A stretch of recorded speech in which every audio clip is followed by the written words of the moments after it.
blade embraces its duty, as a jeweler cherishes their gems.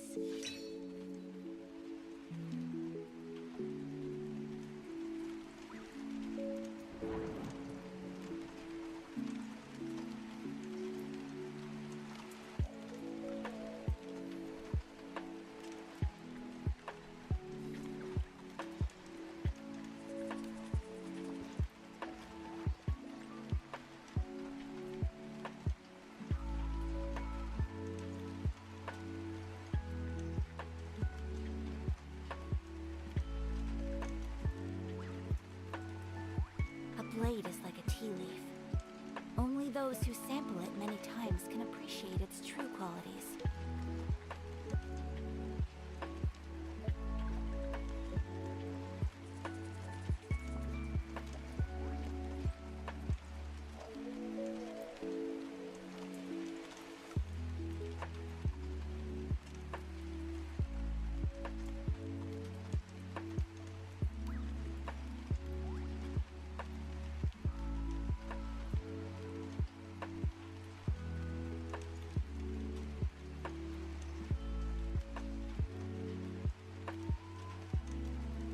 So this is a day in the life of the traveler.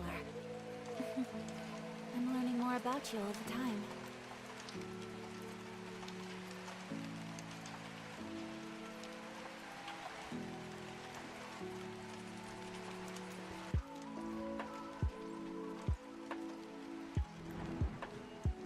A blade embraces its duty, as a jeweler cherishes their gems.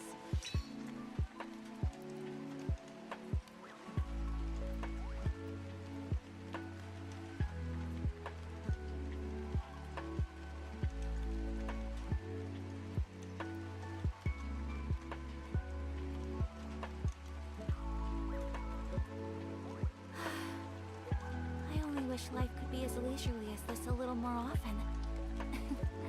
How greedy of me.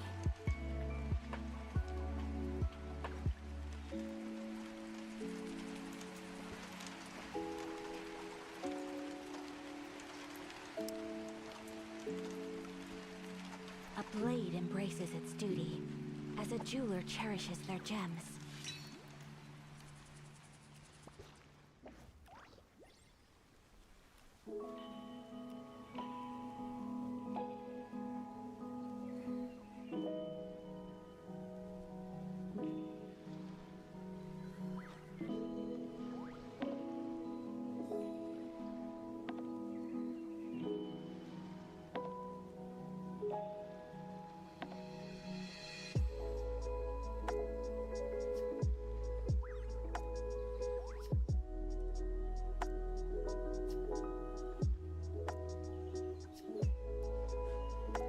A blade embraces its duty, as a jeweler cherishes their gems.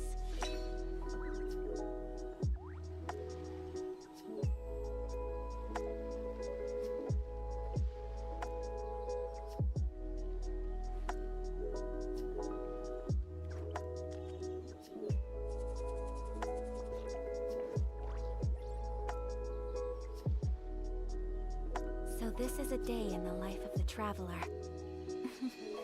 I'm learning more about you all the time.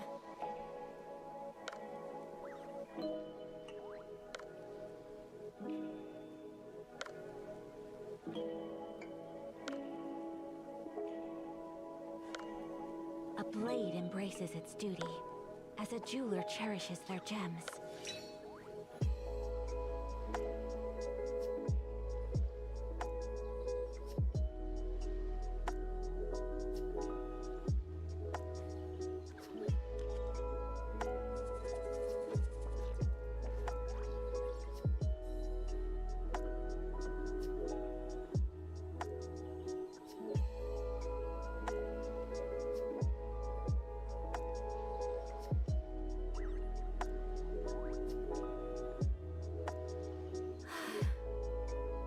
Wish life could be as leisurely as this a little more often. How greedy of me.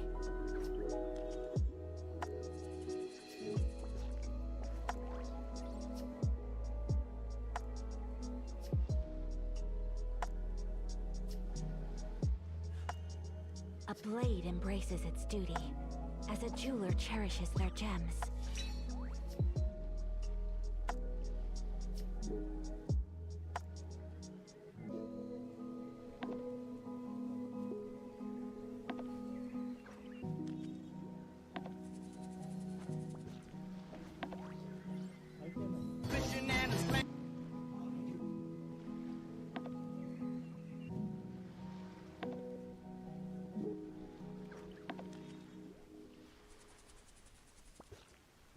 A blade is like a tea leaf. Only those who sample it many times can appreciate its true qualities.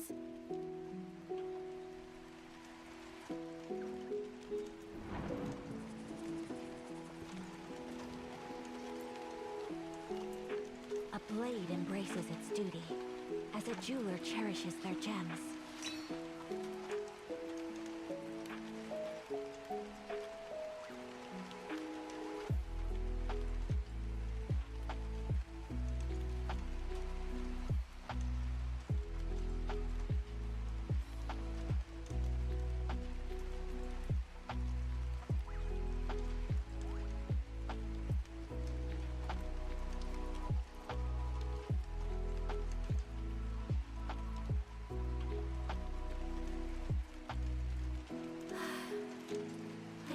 Life could be as leisurely as this a little more often.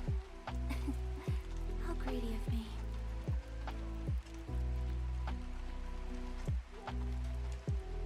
Hello, my lovely rapscallions.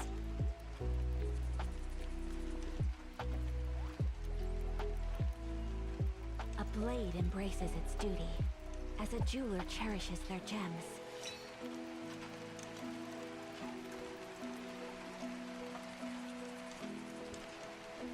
Back with Genshin, and I am doing some dailies before I got back to World Quest.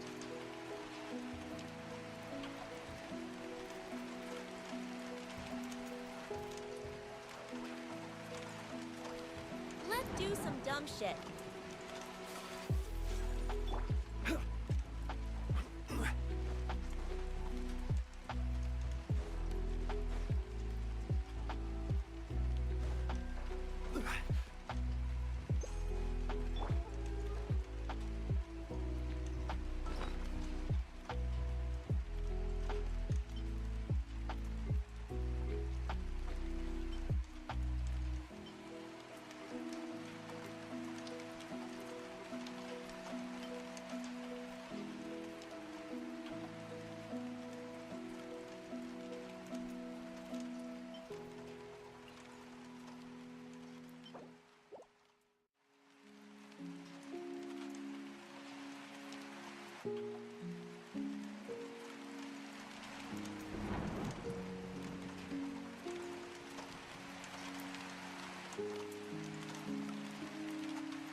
Gather!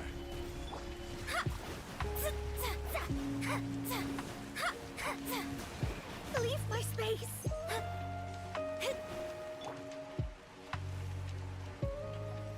Rise!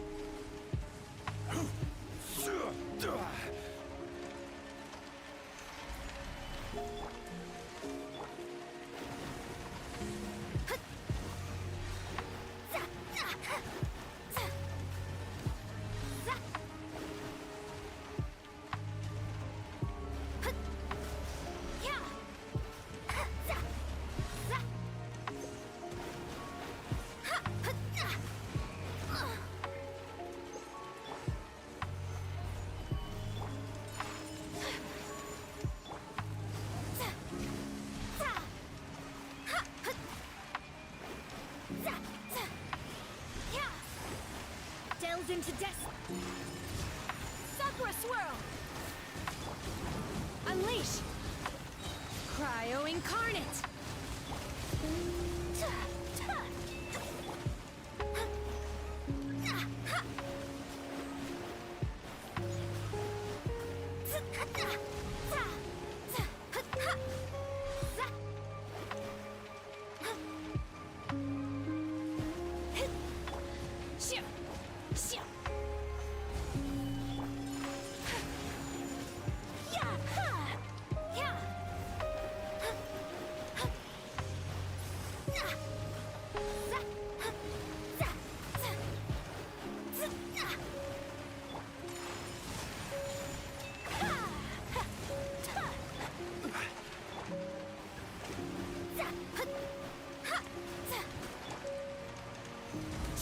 die!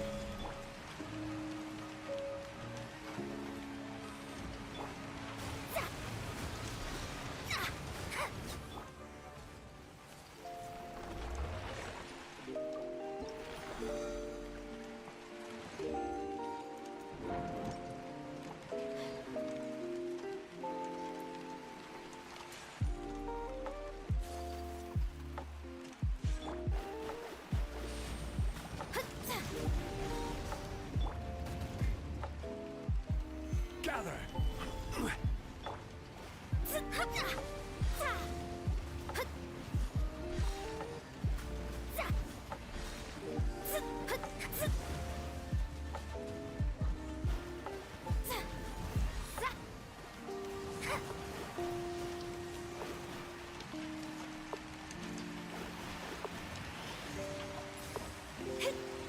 Written in the stars. Kamisato art. Sumetsu. Hill. By ordinance divine. Order guide you. Crumble!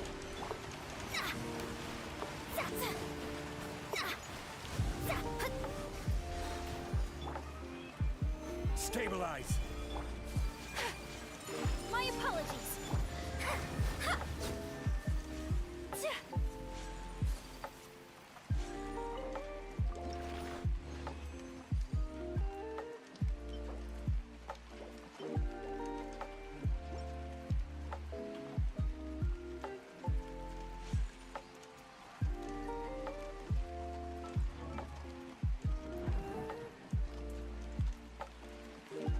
A blade in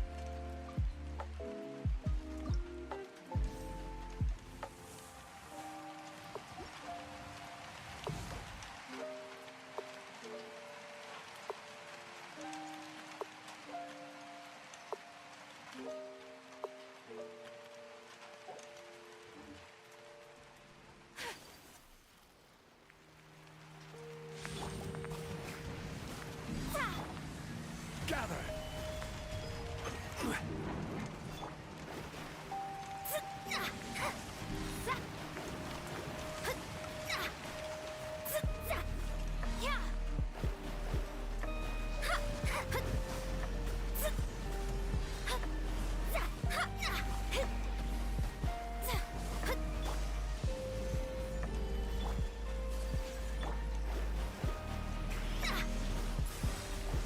Let me scry.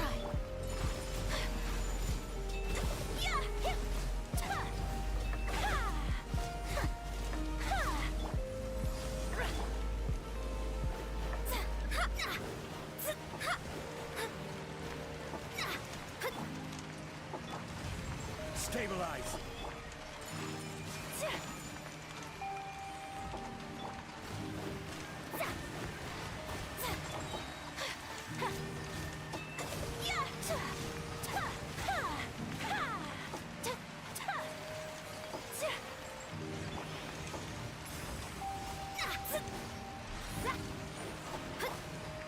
Whirling snow.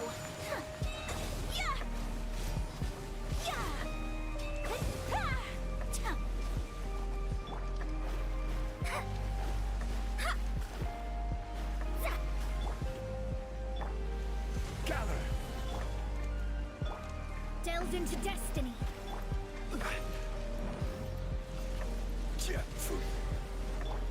My apologies.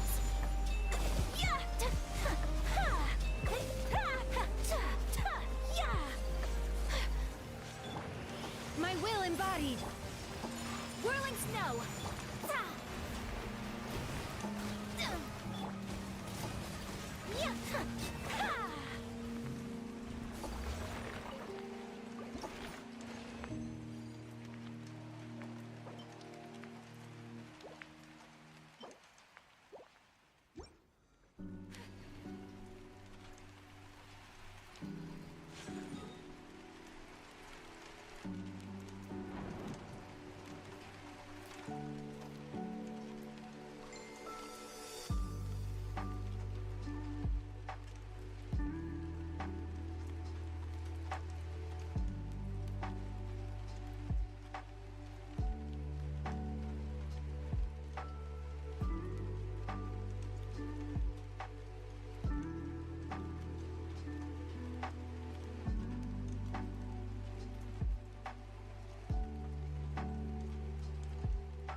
Solidify!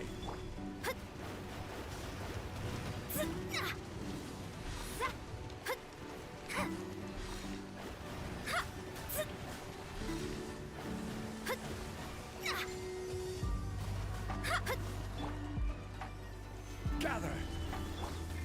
My opponent!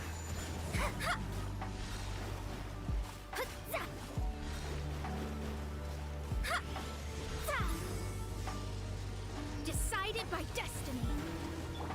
Sakura Swirl! Do your master's bidding! Solidify! Whirling Snow!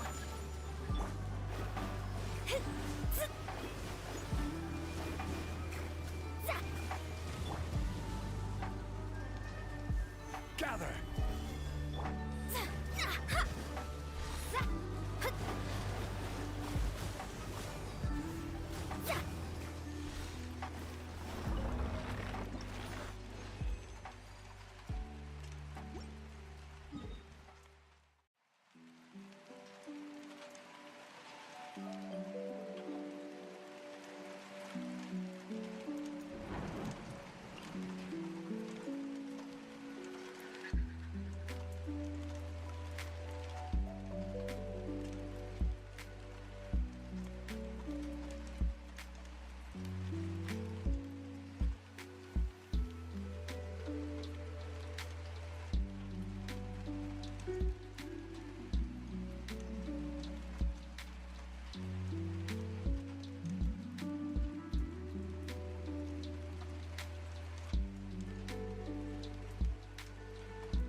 Fate is called as such, for it cannot be changed, nor can it be reversed.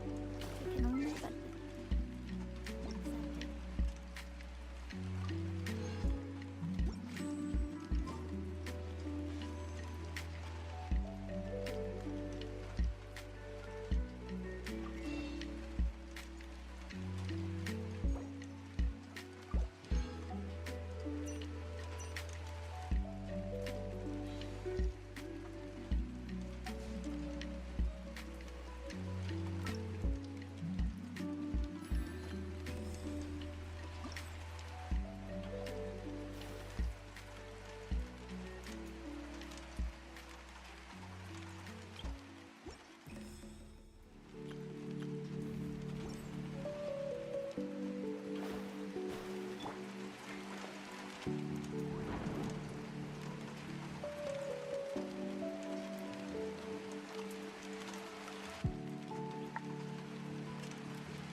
Osmanthus wine tastes the same as I remember. But where are those who share the memory?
Everyone hold hands!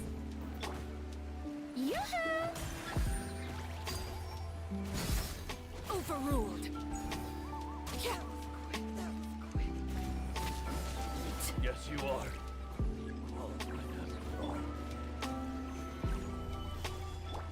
I see everything!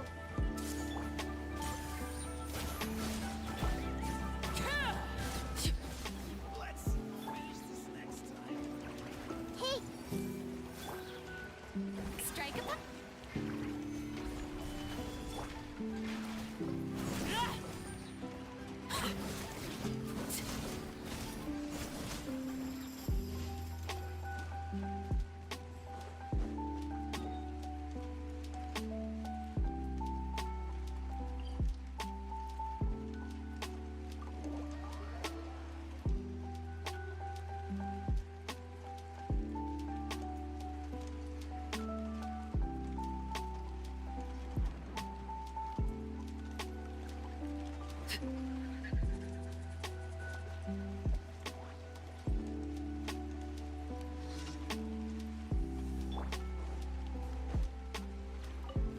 Alright, let's finish this. Everyone hold hands! Transfixed. That was quick. Yeah. That was quick. I see everything! Let's finish this next time.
Something you wish to report? Go on. You have my There, fixed undivided it. attention. Ad Astra Abyssosk. Welcome to the Adventurers Guild.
Thank you for completing.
Oni, what were you thinking going out by yourself? It's okay. Toba helped me. And we met some kind strangers who helped us. And Kind strangers. What made you so sure they were so kind, hmm? yeah, actually, they did. And Don't talk back to me. The Mountain King problem still hasn't been solved. they were good people, Dad. Dinner or no dinner. Hello again, Winnie. It's Miss Paimon and Miss Traveler. Dad, it's them. They're the ones who helped me. And I promised we'd take care of them. Oh, so you're the kind strangers. Well, I'm Trinidad. Apparently you helped my daughter today. So if there's anything you need now, I trust that you're sensible people who know better than to take advantage of their host's generosity. Yep, just helping a neighbor. We're not looking for anything in return. Oh? Well, let's hope so. Dad, please. They're not bad people. They've eaten at the same table with Kanich before. Be nice to them. Kanich? Wait, I heard that two mysterious travelers from afar showed up at the Stadium of the Sacred Flame. Are they? And Paimon's the other. Ah, I do apologize. A lot's been going on in our tribe lately, and I suppose the pressure must be getting to me. I can't believe I was so rude to you. I feel ashamed. We got off on the wrong foot. Can we start over? Oh, now we're talking.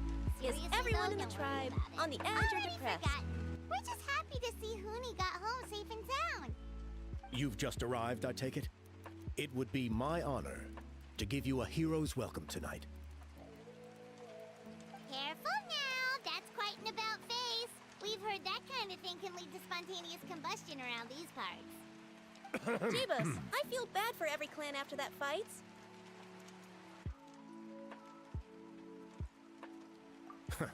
My dear traveler, you are very perceptive indeed.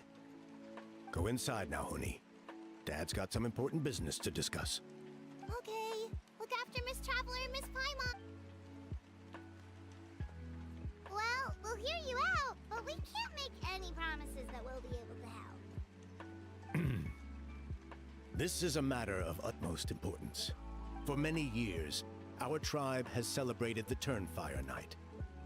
It is a traditional ceremony among the Scions of the Canopy, in which we remember our ancestor, Burkina, and his companion, Kangamato, the Mountain King. Burkina was a hero who bore the ancient name Malipo, and Kangamato was a powerful Yumkasor warrior. Together, they fought against the Abyss. They were victorious, but it came at a great cost. Burkina paid with his life. The Mountain King survived, but was contaminated by the Abyss, and he remains in hibernation to this day. Normally, Yumkasors never live longer than a century. It's possible that the Abyssal power is responsible for his unnaturally long lifespan. That's right. The Mountain King is a living symbol of our glory, but even this glory comes at a price. The abyssal power inside him is highly sensitive, and when it is disturbed, he awakens and flies into a blind rage, attacking anything that moves.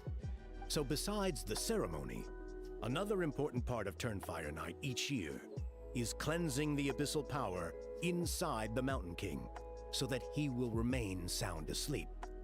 However, Abyss-related incidents have been on the rise in that land lately, as I'm sure you're both aware. As a result, it has become increasingly difficult to keep the Mountain King in hibernation. Only 5 months have passed since the last Turnfire Night, and he's already showing signs of instability. Has he woken up again?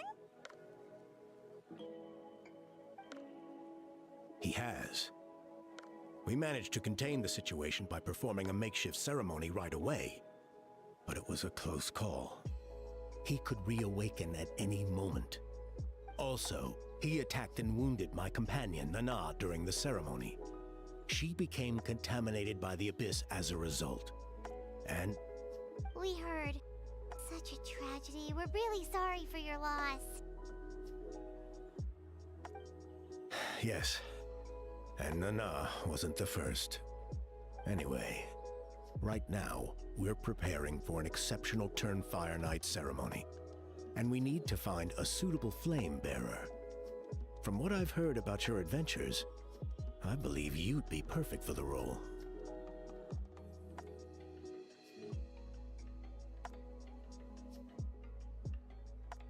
Of course.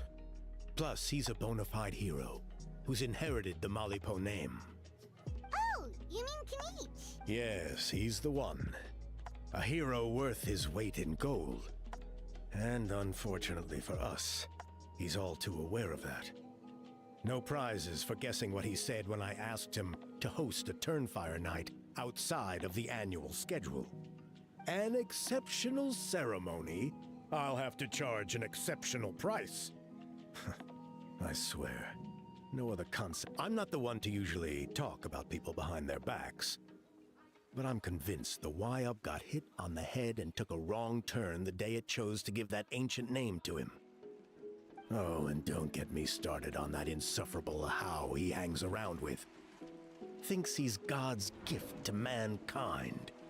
Pompous fool. Yeah, Paimon has to agree on that last part. Anyway, the fact is, the ceremony can just as easily be done without him, as long as we find someone else. And wonderful! I can't thank you enough. Huni was come with me to the other side of the mountain. I'll bring you up.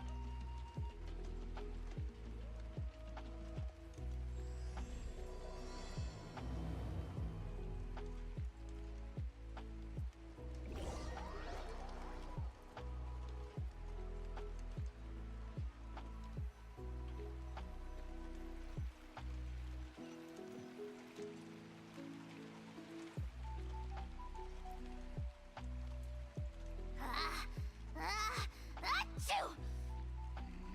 Curses! Who dares insult the great Kahula How behind his back? Oh, great Kahul Ahau. Bless you. Shut your filthy mouth, worm of the abyss! Your putrid words defile the air we breathe. You make the almighty Dragon Lord, Kahula How, sick to the stomach! Speaking as a member of the Abyss Order, that's music to my ears. Exactly the kind of reaction we're going for. But on a personal level, I gotta say, it's pretty hurtful. Screw you, small Never have lizard. we This heard is such the reason I praise didn't and vote for blustering Mitch. from someone who is inches from death! Up yours, Four Eyes! We spit in your face! Okay, well, that I am at a loss to explain. How do I manage to stay so chirpy and... But I digress. Mr. Kinich, I admit it, you, sir, are a legendary hunter. Still, the only reason you caught me is that I was reluctant to run away. You see, I'm very interested in the lore of your tribe. Okay. Is that it? Kay?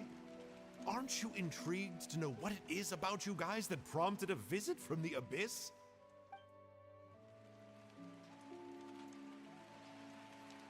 It's the extreme sports! The other day, I narrowly avoided getting hit by a very brave soul who just leaped off a cliff. I think you call it bungee jumping? Anyway, I was very impressed. That is what I call embracing the spirit of adventure. Look, I even did a painting inspired by the bravery and freedom of the scions of the canopy. You scum-sucking swine! I swear, if you go bungee jumping, it'll be without a rope! Head first off the tallest cliff, with a band of hunters on your tail, and nowhere left to run, and a bottomless cesspit waiting for you on the ground. You say that, but I get the sense that Mr. Kinich isn't planning to take my life right now. On top of that, I'm tired of spying on you from afar. So why don't we just negotiate a comfortable operating distance that works for both of us? I've heard that the most important thing in human relationships is to respect each other's boundaries. What do you say, Mr. Kinich? Or you could tell me what it is you're really after. What? And then I'll name my price.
the abyss contamination is back.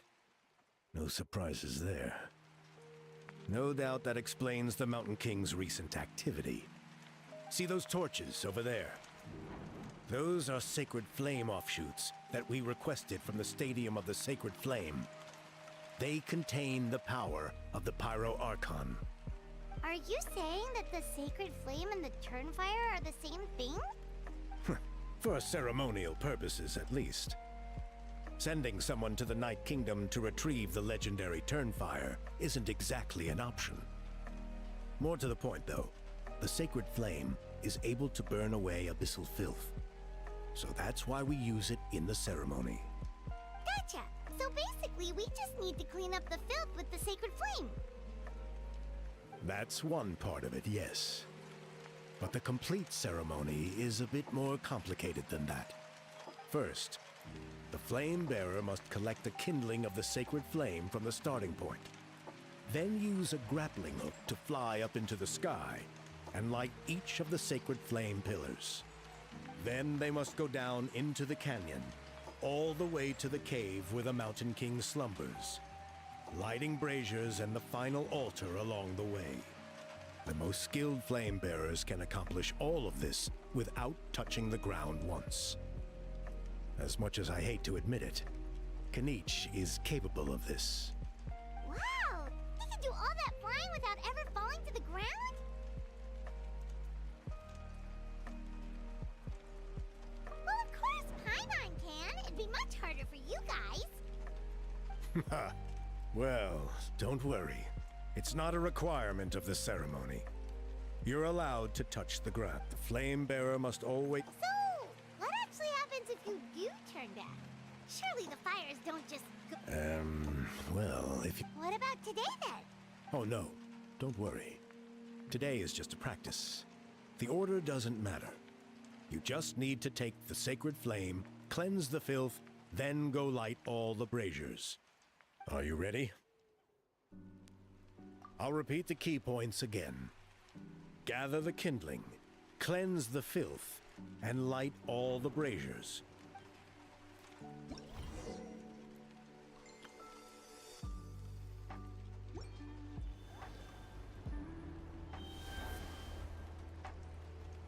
Alright, let's use this kindling to complete our mission.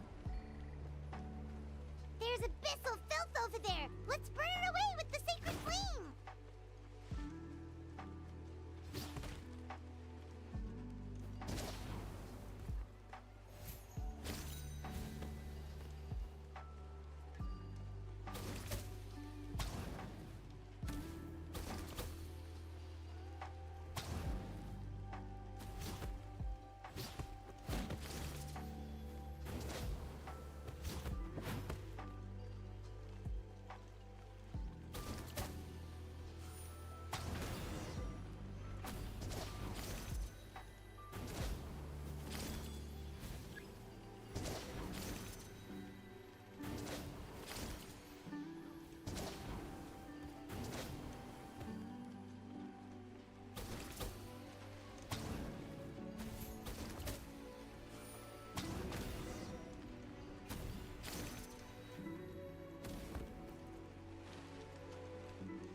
That should be all the braziers. Let's regroup with Trinidad.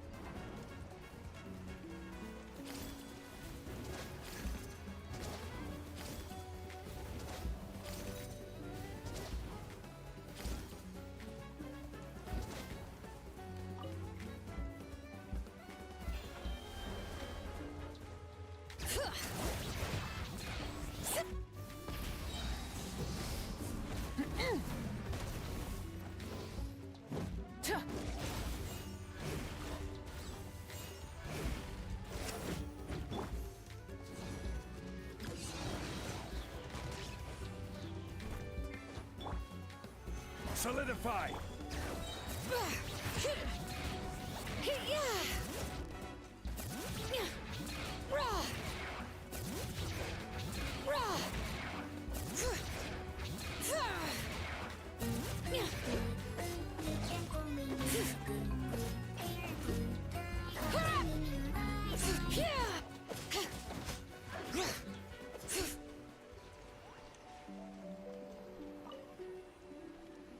I knew I was right about you. You have outperformed all... If there was an ancient name for outstanding flame bearer... Yeah! Although it would probably... All right. Now there's still... Oh, you mean they've still... Some of them are still hoping we can come to an agreement with Kanich. But that's only because they haven't seen you. Still, I'm the one responsible for securing a flame bearer. Just for Paimon's own peace of mind, are you sure it's not gonna be a problem having Outlanders take on such an important role in your ceremony? See that place over there?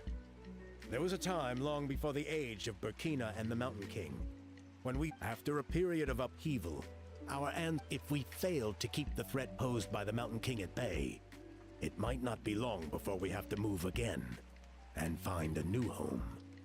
So to answer your question, I think everyone will agree that you are the right choice. Fair enough. Desperate times call for desperate measures. I'll need you to drop by my place at some point before the ceremony, if that's all right. There are still a few final details that we need to discuss. Okay, see you later then. You have my gratitude.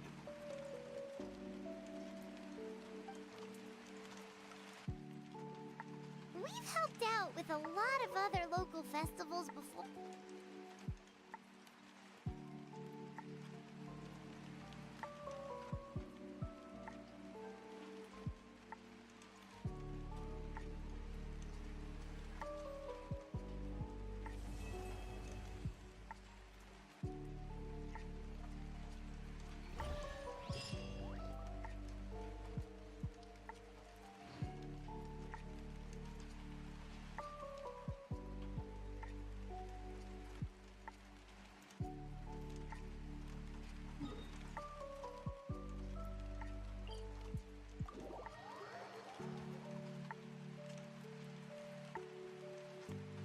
How many forging commissions do I still have to finish? Let's see. 1, 2... Not so many as I thought. I'll get to them tomorrow.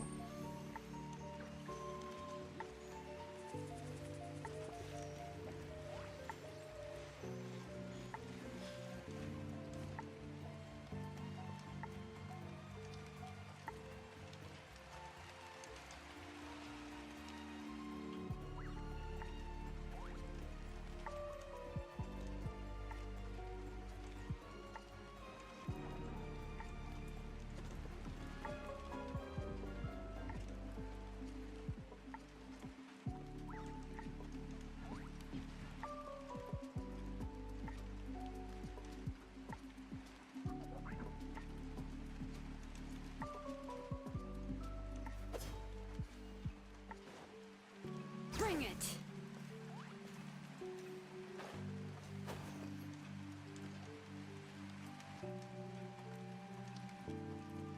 Traveler? Paimon? Kanich! Fancy meeting you here. We've actually... I'll get straight to the point. Oh, the, Turnfire Knight, you mean. Chill, it's cool. I only mention it because there's something you should know. And I suspect Elder Trinidad hasn't been completely forthcoming with you. Once and for all? You mean this'll be the last... That's right. He wants to use you to send the Mountain King to the Night Kingdom. To the Night Kingdom? To his death. Whoa, are you serious right now? You shouldn't go blurting out accusations. Too blunt? Okay. There is potentially a possibility that Elder Trinidad may be hoping that during the course of the ceremony, you kill the Mountain King dead.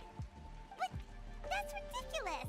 He told us the Mountain King is a living symbol of your tribe's glory! And that glory comes at a price. Oh, that's right. The Mountain King is a living symbol of our glory, but even this glory comes at a price. Yes, and Nana wasn't the first.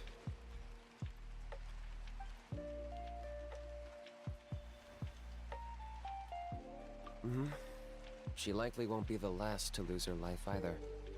Still, is killing the Mountain King really the only way? It seems so extreme.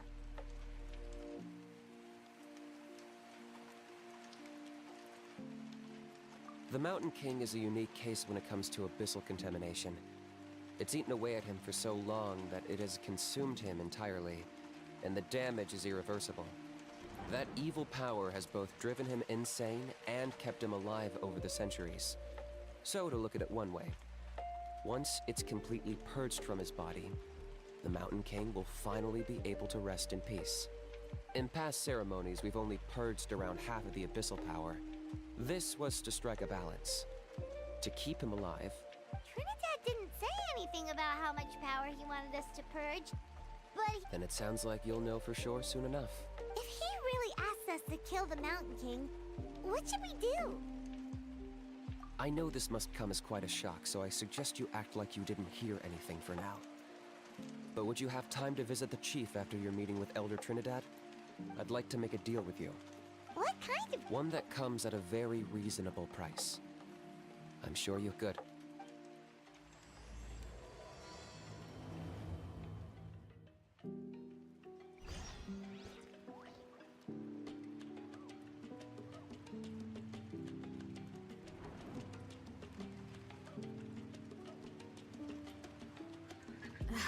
That potted plant on the porch has died again?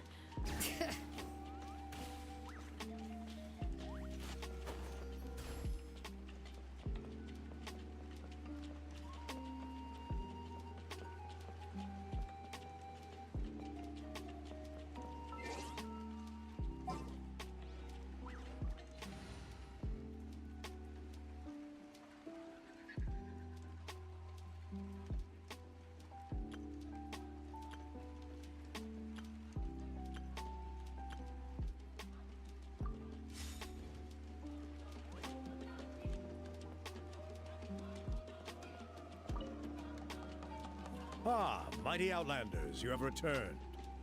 Did you have a good rest? It was... Glad to hear it. Things are progressing very smoothly on my end. There are still those who insist that the ceremony should be performed by the bearer of the Malipo name. But they're just stuck in the past. We need to move with the times. Plus, Kanish doesn't want to do it anyway. Exactly. So now, it's time for us to discuss the finer details of the ceremony. We covered the fire lighting part of the proceedings yesterday. It's quite simple. You just need to use the sacred flame. We've done it plenty of times. One point I'd like to stress, though, is that you need to burn away as much of the abyss... Asleep, huh? Precisely. In previous years, the Flame Bearer has often been unable to dispel a sufficient amount of abyssal energy. That's the only reason why we have to perform the ceremony on a regular basis. But I understand that you have a lot of experience fighting against the abyss. And you seemed to wield the sacred flame quite effortlessly yesterday. With your help, I'm optimistic that this time we can dispel all the remaining abyssal energy from the Mountain King's body, freeing us from this ever-looming threat for many years to come. Traveler? So this doesn't faze you at all, huh? You clearly... That's really all you need to know. The ceremony is in the meantime, feel free to look around our settlement. And if you wouldn't mind helping them out with a few errands... So now we have extra errands to run? Maybe we should... Just a humble suggestion, that's all. It will help you gain the respect of our people. And as a mighty hero, I truly believe that's what you deserve. I'll be sticking around over the next few days, so if you have any questions, you know where to find me. Seems like Kanish was right. We should go meet up with him right away.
You're here. Kanich, Elder Trinidad said that. I can tell. It's written. Is that the Traveler in Paimon? Forgive me for not being there to welcome you on... Hello, Chief Waina.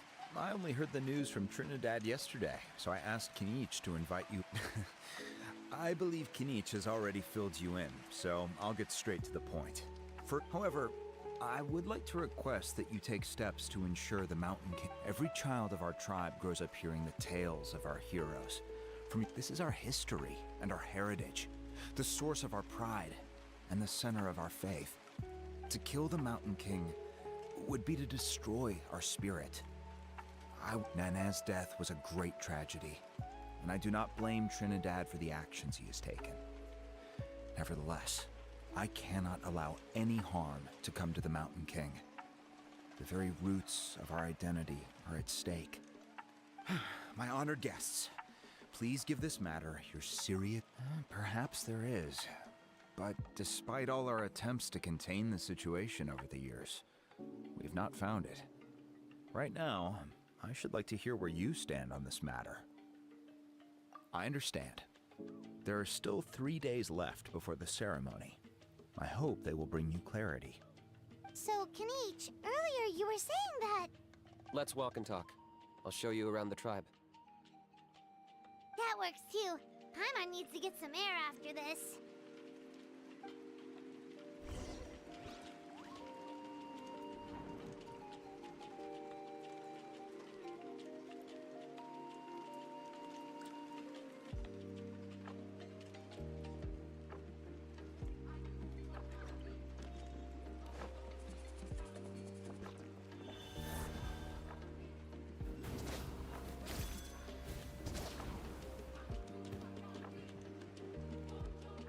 Kanich, Paimon finally understands why you turned Trinidad down. You knew what he was planning, didn't you? That's why you didn't want to be the flame bearer this time, because it's a double-edged sword. Double-edged sword is right. But my response wasn't merely an excuse. To solve this exceptional problem, I'm working on it. Really? Well, come on. In a moment. Didn't you have a question you were... Oh, yeah. What was it again? Oh, I agree that he has a problem. He needs disciplining, so I hired him a teacher. you got him a teacher? Oh, Paimon would love to see him get scolded for bad... Anyway, moving on. When we ran into a house, he said you two were investigating some abyss thing together. Is that related to the whole Mountain King situation? Yes, that's the angle I've been working on. I'm a Saurian hunter, but I occasionally hunt the abyss too. One time I was pursuing some purple demonic dogs when I accidentally entered a hidden I did some research after the fact. Apparently they're known as beastly rifts, and there are many of them of all different sizes. So, if we can locate one of these beastly rifts, clear the monsters out, and move the Mountain King inside, he'd be able to continue living, but without posing a threat to the tribe. Whoa, that sounds kinda crazy. Would it really work? It's not without its risks, of course. There's a lot of unknowns in the equation. For instance, for all we know, a prolonged period inside the rift could make the Mountain King's condition worse. Still, we desperately need something like this, even just as a temporary measure.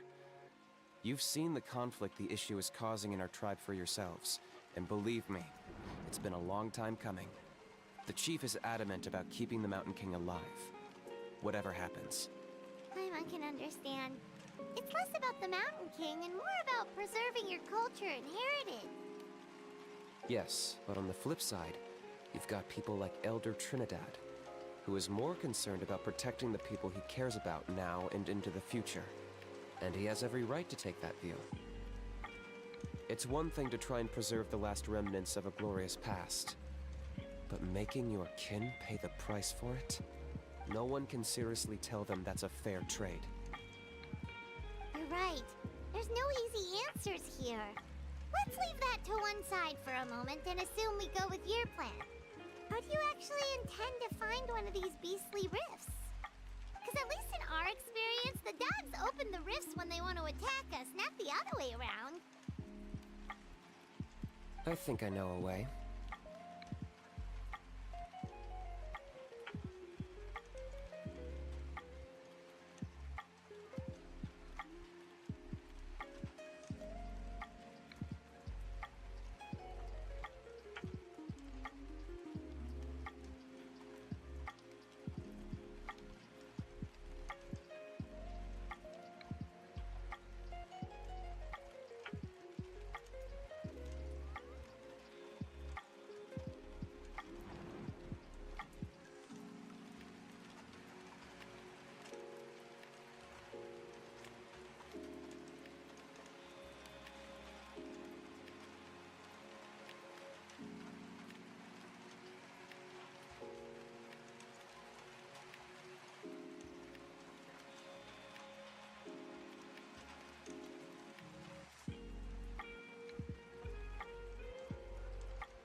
have any better ideas?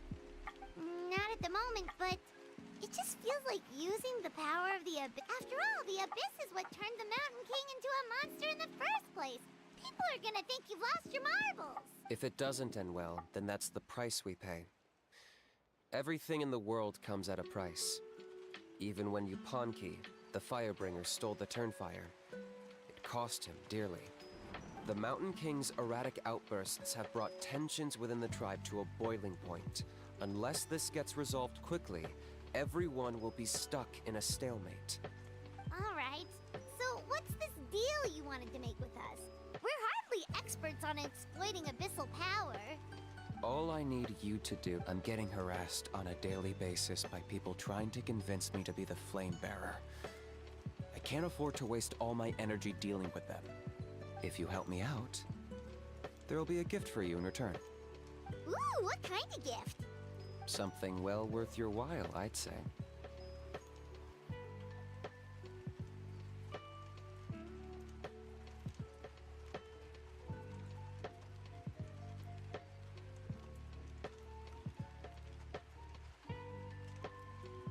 Just keep doing what you've been doing.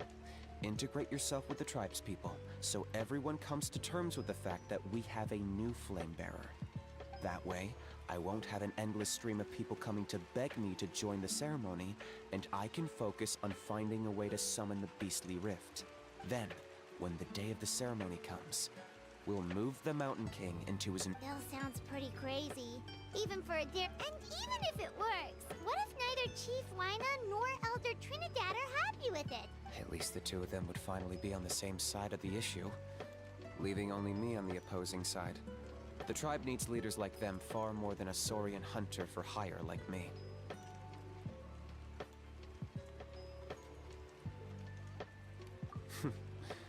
Can I take that to mean that we have a deal? For sure. And who knows? Maybe we'll come up with an even better solution to all of this in the next couple of days. Great. Well, for the next couple of days, please spend some time among the tribe and lend a hand wherever... Good luck to us both.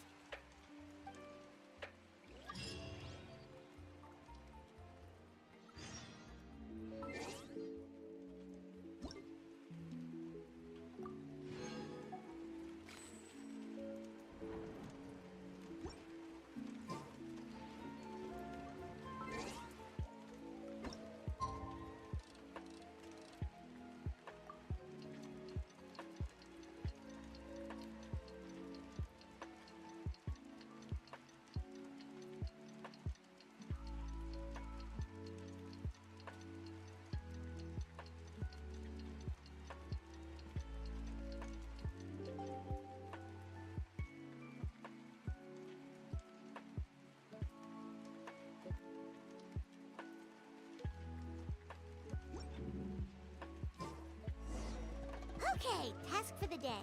Meet the tribespeople and take some heat off of Kenichi's back.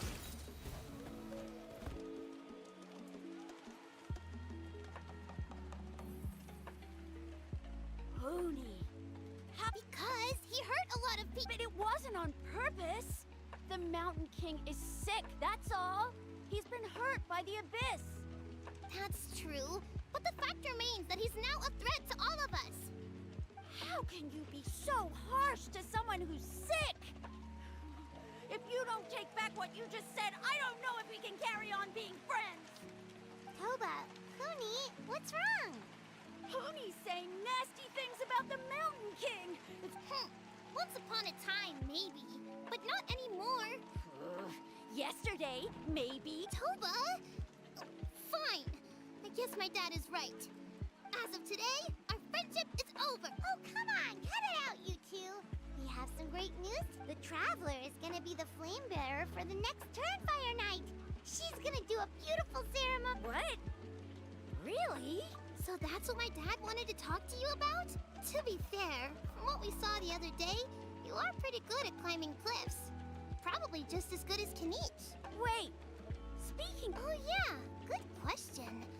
Is he not come? We can get him to come, but if he catches you two fighting again, he won't be happy. He'll be sure to give you both a piece of his mind. Oh, be can't let that happen. I've never even spoken to him before. I can't afford to make such a bad first impression. I didn't mean to argue with Toba. All I said was that, yeah, if you weren't friends, there's no way Toba would have come to look for the baby Saurians with you. All right. Well, because it's the Traveler and Paimon and Kanich, I'm sorry, Toba. I'm sorry for all the mean things I said about the Mountain King. Dad just really misses Nana, and I was really upset that she's gone, too. Huh? Oh. I shouldn't have spoken to you the way I did either. It wasn't very nice of me. For the Traveler and Paimon, Kanich, and for Nana. I'm sorry too, Huni. That's more like it. Now you're best friends again! Guess so. Toba, if I ever say something mean about the Mountain King in the future, I'll make sure I say it to someone else, and not you. I'd better go buy some colored cloth for my dad now. He needs it for Turnfire Night. Let's play again some other time. See you, Toba. See you, Traveler and Paimon. Okay. I'll head home as well then. See you next... Okay, take care, you two. Even though they said they're sorry, it looks like their friendship isn't as strong as it was before. Let's just hope we can solve this once and for all. Come on, let's move on.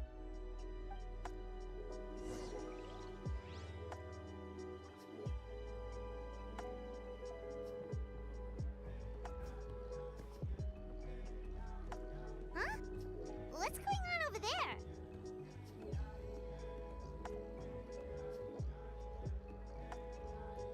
Hey there! What's happening here?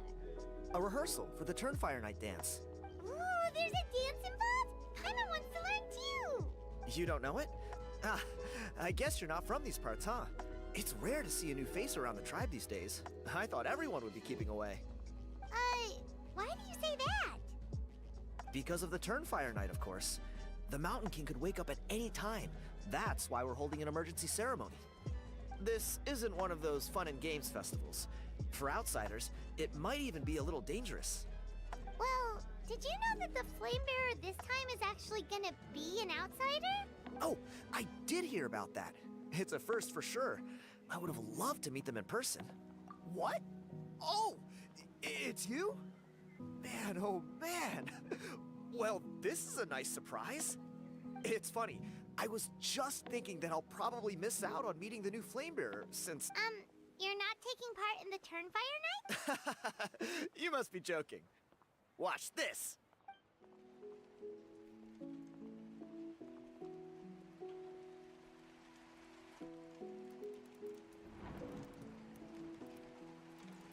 Not bad, right?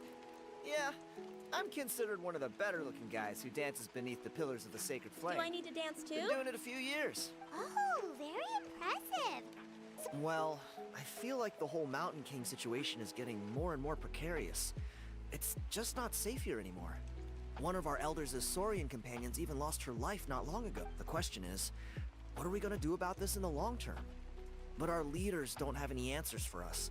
The way things are going, it's only a matter of time before it gets violent. So I figured, you know what? Now's as good a time as any to get away for a little while. Go do some exploring. You look a little disappointed. Disappointed? Nah, it's a great opportunity to go see the world. As every male scion of the Canopy knows. I managed to get in touch with the Saurian Relics Association. They gave me a simple test. Find a decent... What's the Saurian... You've never heard of it? It's a group of amateur history enthusiasts who do research on the ancient Saurian era.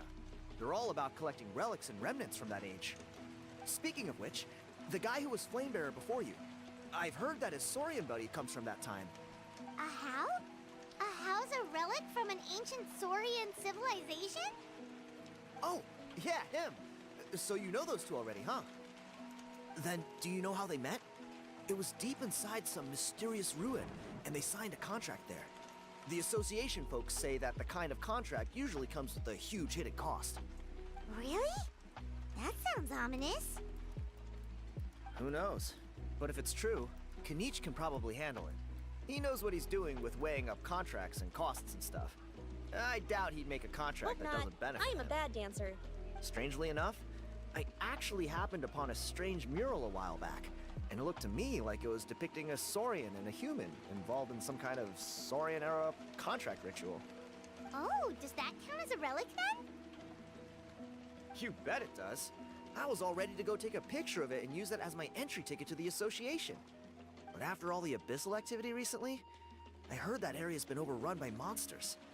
The best laid plans, huh? Or you look like you know your way around a fight.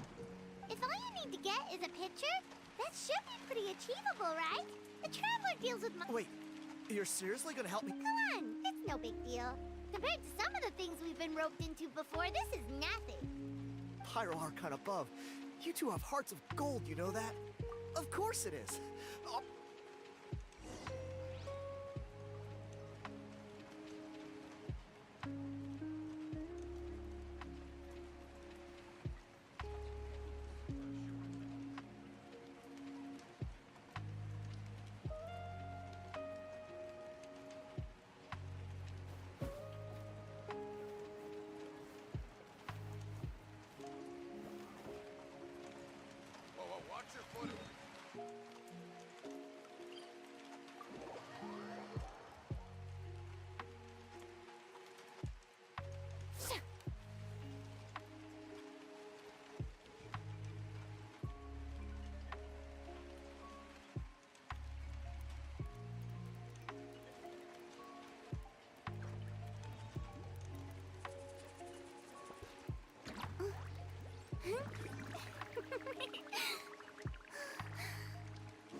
I have 2 left feet, and I can only do martial arts.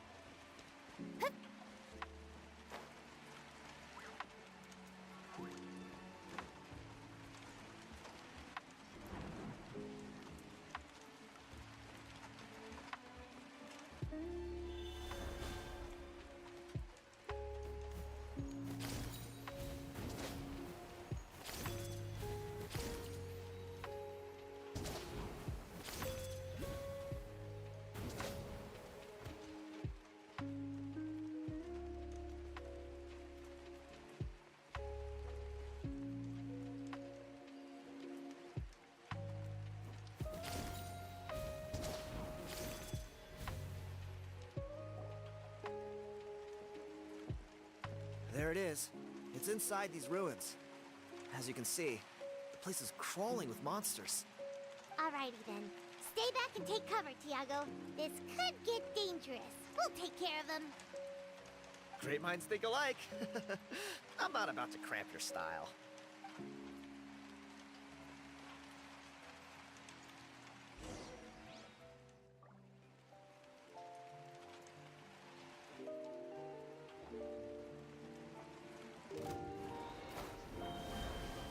Shower me with praise!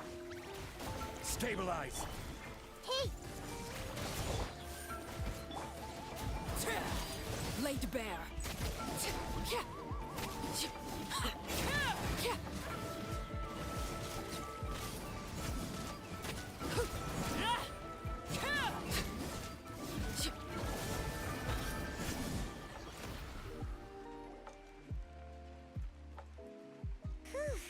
That should be the last of them. It's a good thing Tiago had this. Hey, look! That's gotta be it, right? Definitely looks like a mirror. True. Now that you mention it, most ancient murals take up a whole huge wall. This looks more like someone with a paintbrush got... It does match the story he told us, though. There's a Saurian and a human. So, is that supposed to be what an ancient contract ritual looked like? Whatever. We're not here...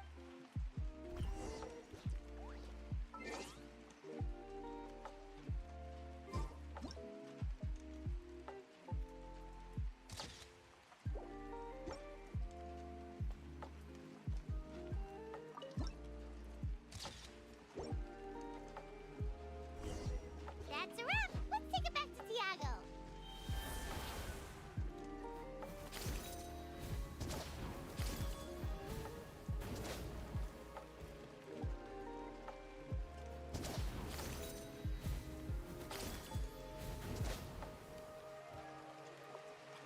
You've been robbed?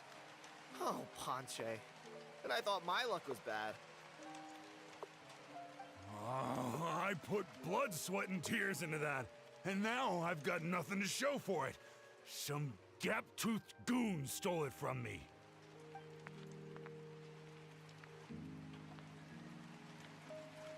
Tiago, is this the picture you were looking for? Let me take a look. Yep, that's the one. Pyro Archon above, you two are superhumans. Hey, Ponche, come and say hi to these guys. Wait, are you the Traveler and Paimon? Huh? Yep. My nephew Toba's been telling everyone about you.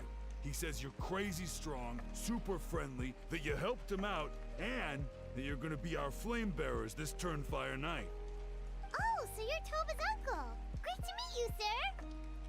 Sounds like we managed to make a bit of a name for ourselves. Toba's not wrong, my friend.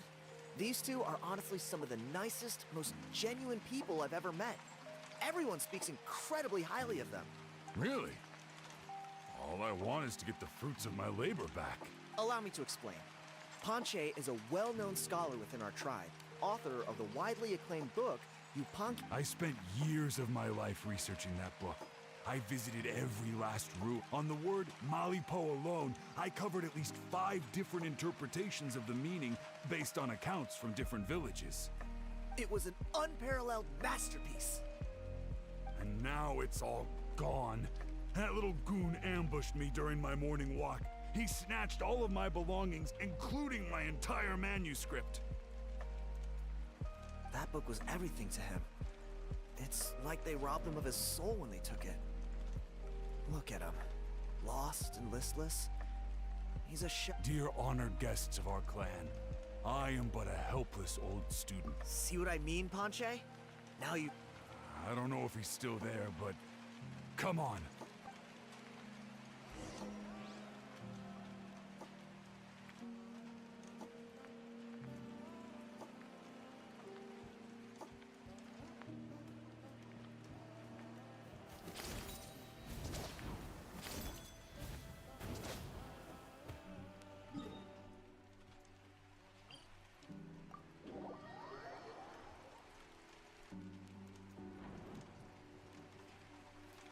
Yeah.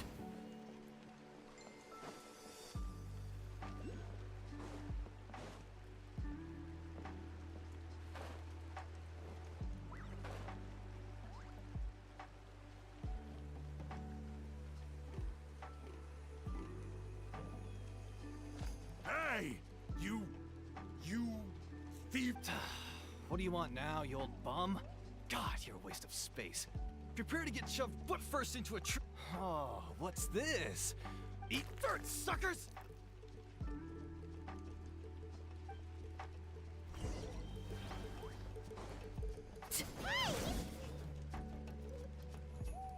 Stop, please!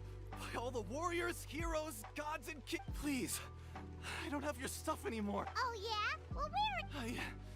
You threw it away? The old bum's bag didn't have a single mora in it. Just all that time lying in wait was for nothing. I was... Is that... The same place you found me. Look, I swear on the Pyro Archon it's the Okay, that's a pretty... What do we do now? It sounds like he's telling the truth. Right, let's...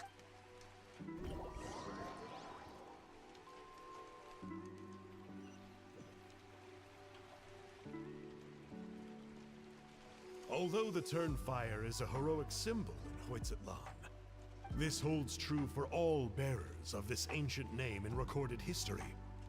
Each one of them died of This appears to suggest the existence of some higher power that is always watching the name-bearer, examining their actions, and eventually demanding payment in return.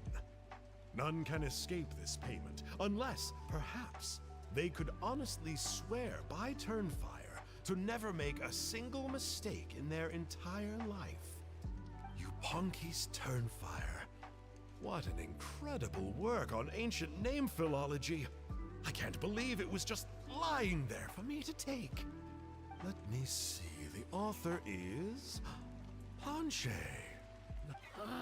Silence, book muncher. The great Kahula will suffer your droning voice no longer. Do you truly find no joy at all in perusing such rich historical records? Joy? What joy is there in this pointless Shut up, drivel? stupid lizard! Well, it makes a pretty shocking prediction. Every bearer of the ancient name Malipo eventually meets a grisly end. Maybe that's the price you pay for the name that means price? What? You're saying Kenichi You will suck. die a And violent I hope the Archon death? shut you up again. So I'll finally get to take over his body? When will that glorious day arrive? The great Kahula demands to know! Wow, you are just irredeemable, aren't you? An agent of chaos down to the core. You make us Abyss Order folks look like saints in comparison. Silence, maggot! To presume that anyone compares your kind with the great Kahula is sheer vanity. And if that day ever comes, oh, your doom will soon follow. You don't need to lecture me about Doomsday. Here's what I know, based on countless historical texts. All civilizations will be reduced to rubble by the passage of time. From ancient kingdoms to heavenly thrones to worlds beyond, there are no exceptions. But from the ruins of every civilization, the dust will rise and never settle, thus transcending the confines of time. That dust is what we call a civilization's spirit. And you, great Kahula How, are one such speck of dust from a bygone age. I've paid dearly for the chance to observe you up close. Now, let me take a...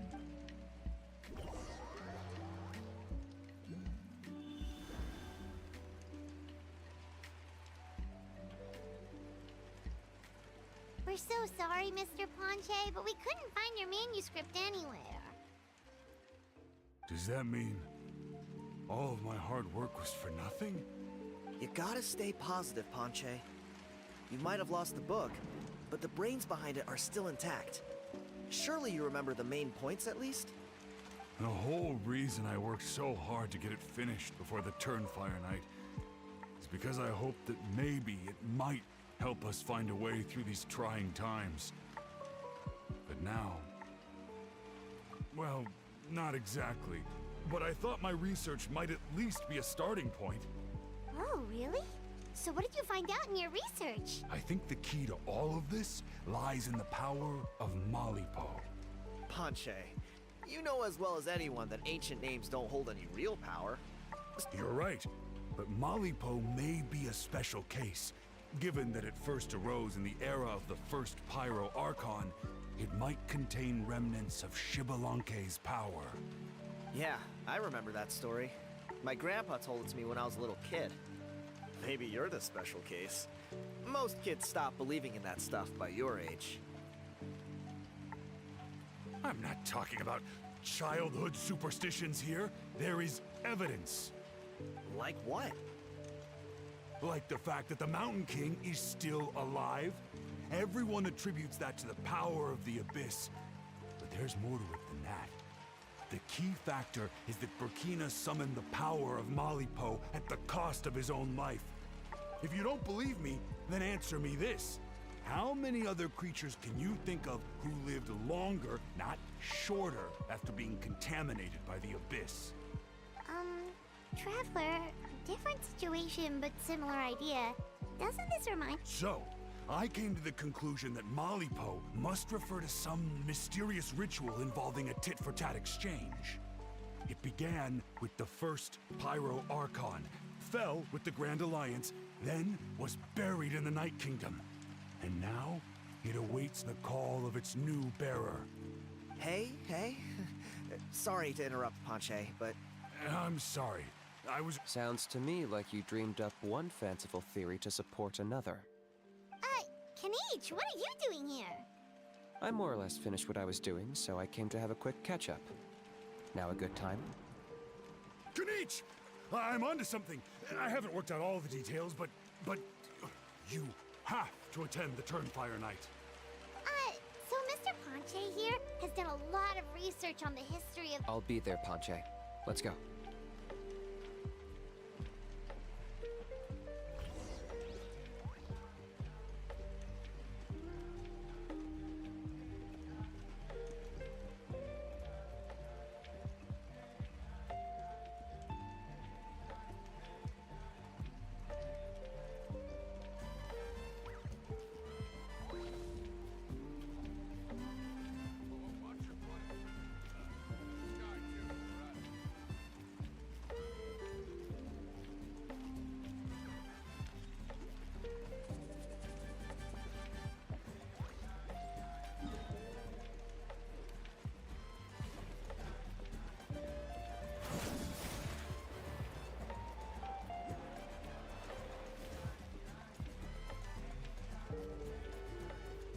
Here will do.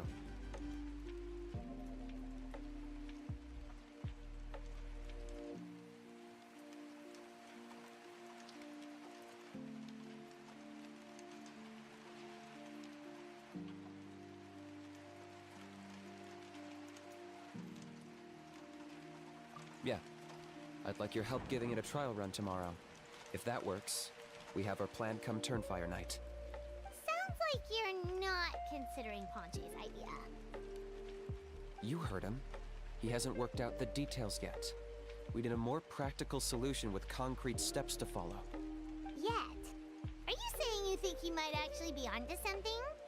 I think it's possible, based on something I know about the war 500 years ago. Burkina didn't fall to the abyss. He was killed by the Mountain King in an episode of madness. In his final moments, Burkina made the fateful decision to not fight back, and instead pass his blood and power on to the Mountain King. Maybe he thought the Mountain King was stronger than him, and more valuable to the tribe. Or maybe it was just out of loyalty to his friend. Either way, I can believe the Turnfire was involved. Whether you think his sacrifice triggered it, or his fate was sealed from the moment he took the Malipo name, it makes sense to me. How can you drop these truth bombs with such a straight face? This is what I've gleaned from my many interactions with the Mountain King. His mind is so disordered. It took some time to piece it all together. The story Elder Trinidad told you was the more palatable version of events. The truth is even darker. The Mountain King's mind isn't just disordered. He is suffering and feels great shame. I believe he wants to be put out of his misery. What? Then what should we do? Should we grant him his wish? Of course not. We should help him move to a new home. It's the only practical solution. The Mountain King is a hero to my tribe. An object of worship, even. Ending his life would be like desecrating a statue. Still, he's been the cause of multiple disasters, and we can't afford to have any more. Ugh. Practical solutions hurt Paimon's brain. Can we follow our hearts next time? Then let's break for the day. I've already found a suitable venue for tomorrow.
you're here. Very punctual. Oh, so the gruesome twosome come crawling back. Here to make amends after the gross irreverence you displayed last time? Very well. The almighty Dragon Lord, Kahula How, shall grant you the audience that you Shut up, lizard! Now pucker up and kiss our feet. Kenichi, didn't you say you found him a teacher? He's just as out of control as ever! Hey! No one gets to discipline the almighty Dragon Lord Kahula How! No one! Maybe because I've never had a gentle-natured companion like Paimon to compare against. Yeah, I see what I'm missing out on now. And it's a lot. Kenichi! We could drown this measly flying ant in one droplet of spit! How dare you compare her to the almighty Dragon Lord Kahula How! Oh, just wait till I possess your dead body! I will commit heinous atrocities, tear down your legacy, destroy your reputation, wreak havoc on your...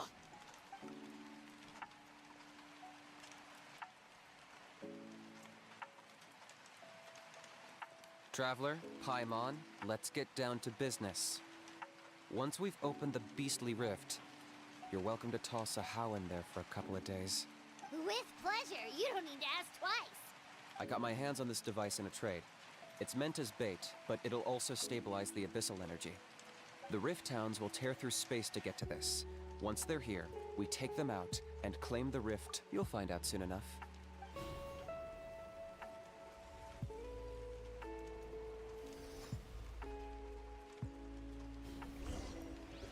They'll tear you to pieces given half the chance, so be careful.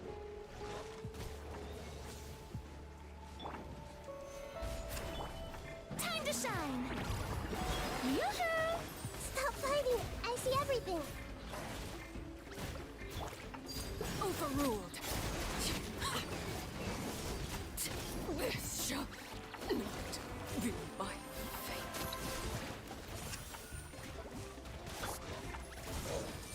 Yeah! I don't understand. I hear the children singing.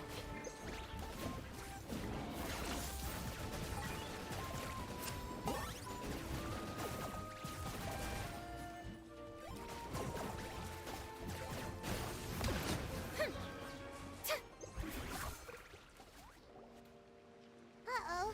Are there even bigger ones on the way? You see, Kenichi? I'm a man of my word. I take it this is your true form? Now that our deal is complete, it's time to start the next phase of our relationship.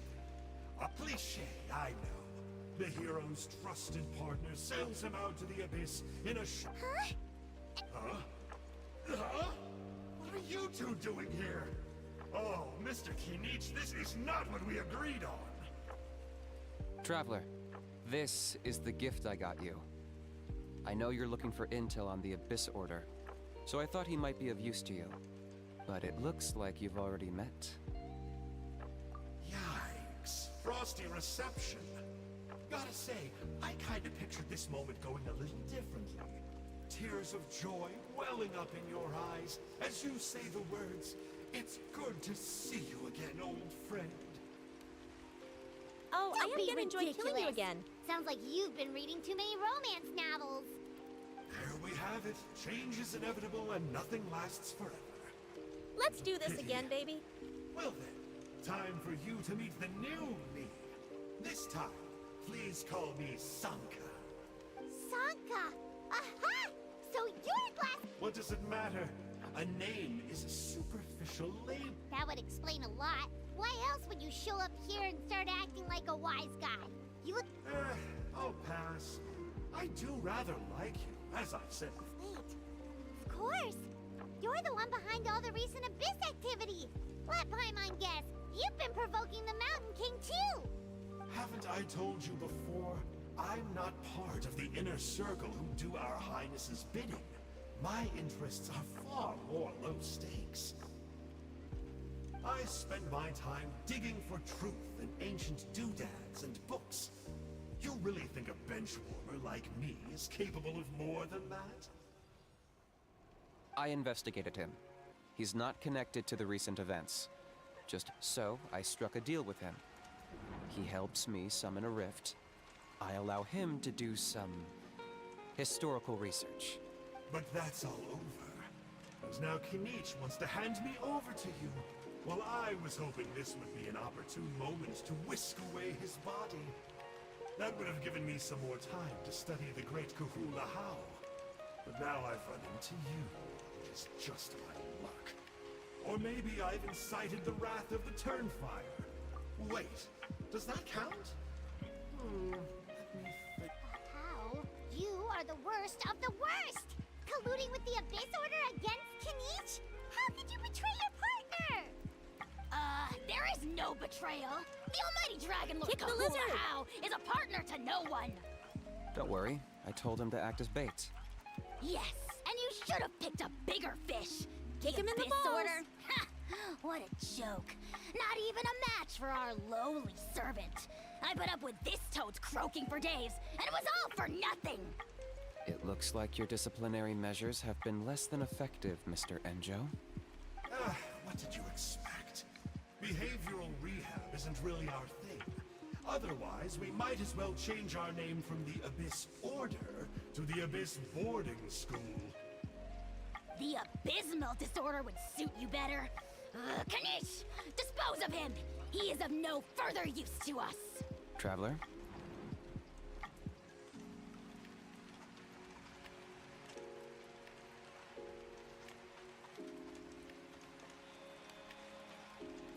You see, this is why I like you. Still, you shouldn't underestimate me just because I'm a lowly clerk. I could never beat you in a straight-up fight. But when it comes to running away, I won't lose to anyone. Do me a favor and remember how fast I disappear. Maybe then you'll show me a little respect next time. Darn! He got away again! It's all right. He's not worth our time and energy. Besides, it seems like he's in debt to a lot of people. I'm sure they'll keep him busy. If you say so. Still, Paimon's kinda surprised. To borrow that guy's words, names are superficial labels. Whether you call it the Abyss Order or anything else, it's a broad generalization at best. Think of it like apples that have fallen from a tree.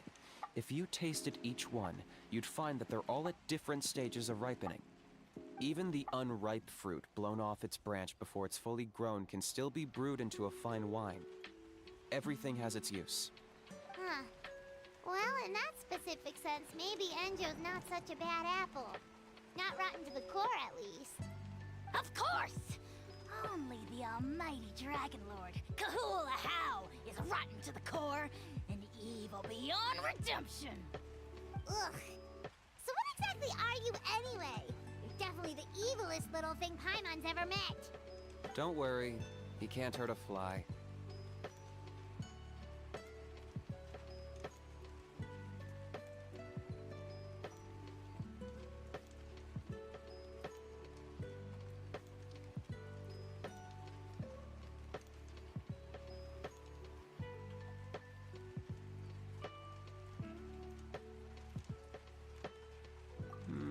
You could say that. Paimon heard that those kinds of contracts might come with a terrible cost attached. Is that true? Such as a How watching me like a ravenous vulture? Vulture? Vulture! We are the Dragon Supreme! Sovereign ruler of the Nation of Flame!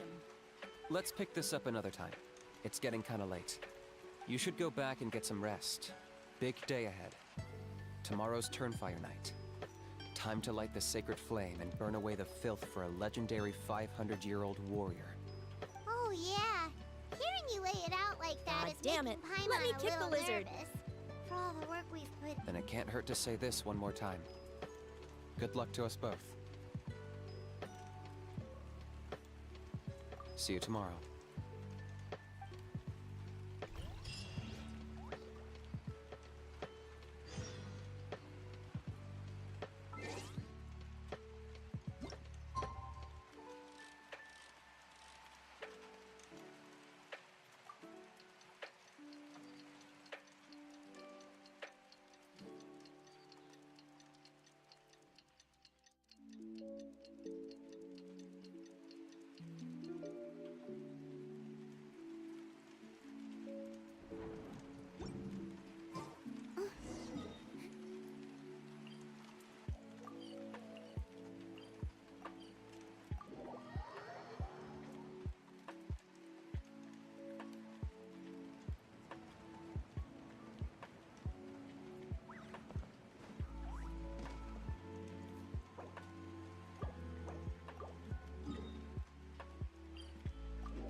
Tea parties are a must for the well-mannered. If you'd like to learn the proper etiquette, I'd be happy to teach you. Ah.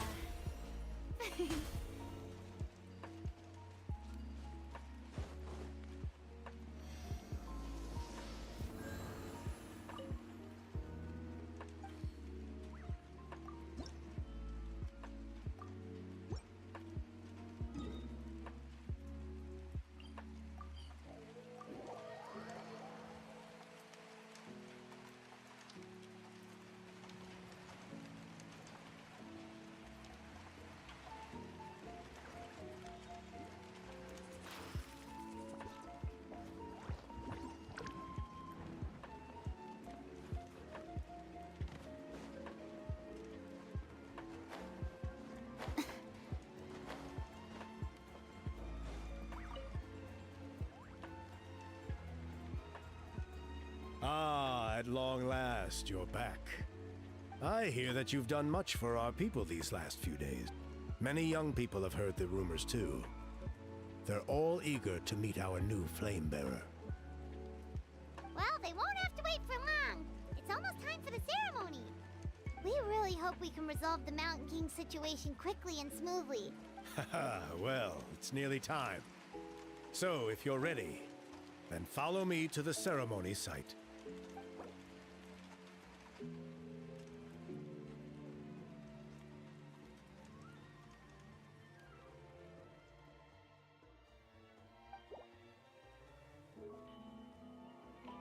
Off we go!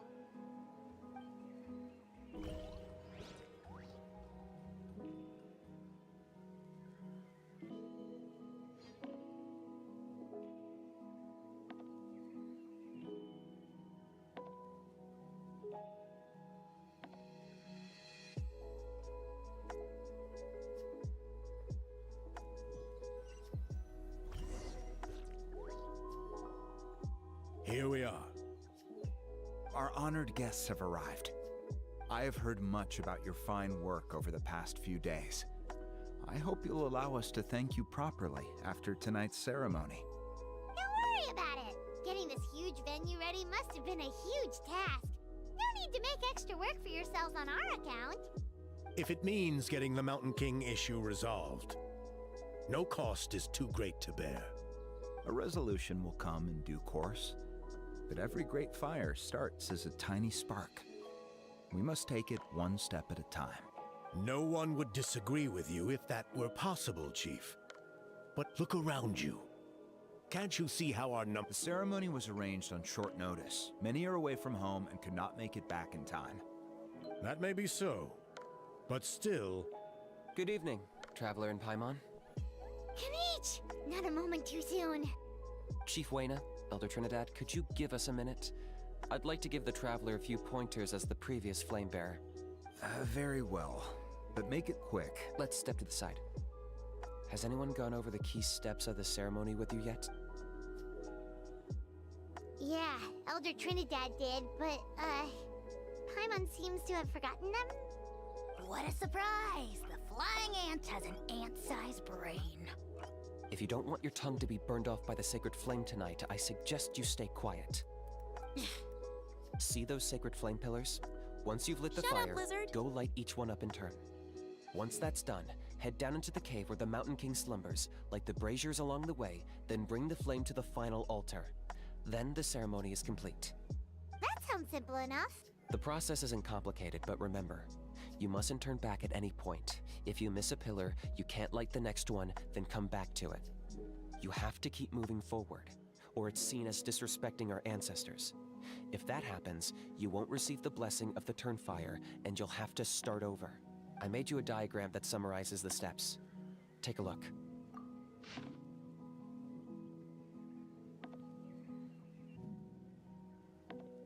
So that's our part. What about you? I'll be with you the whole way, and once you've lit the altar, I'll start summoning the rift. You can leave that side of things to me.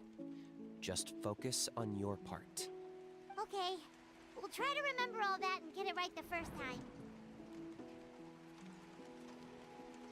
Ready when you are. but I think I saw Huni and the others just now. Maybe you should say hi before you start. Might make you less nervous. Just tell the chief when you're ready.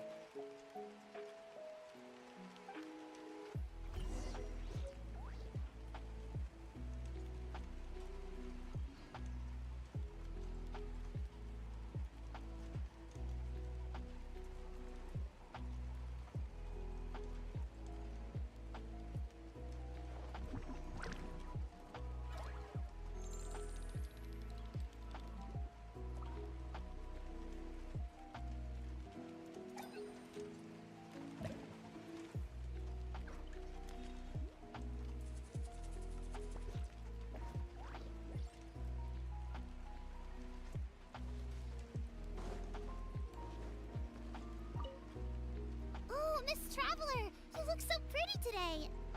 You're gonna make sure the Mountain King never threatens us again, right? I believe in you. I'll be...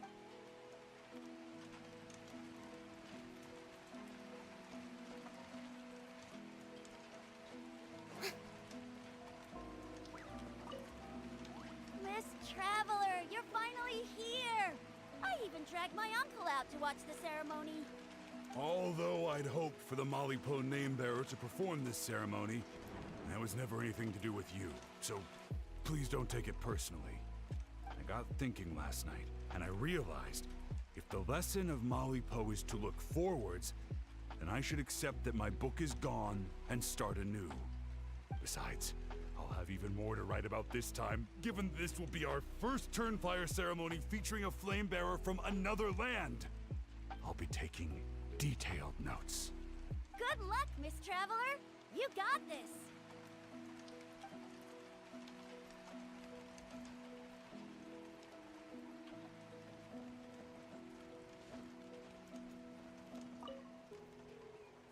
How are you doing? Is all in order? I'm counting on you. Don't... By past fuel and present flame, life marches ever on. My brothers and sisters, the time has come to light the fire once again, and let the Turnfire night shine bright in Hoytzitlan.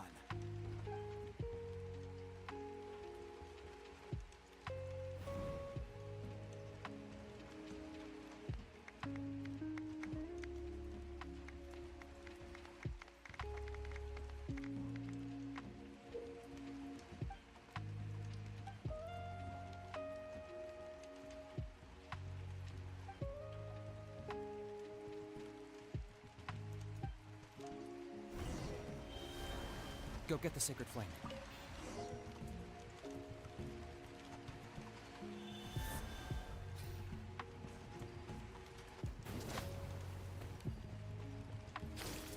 Nicely done.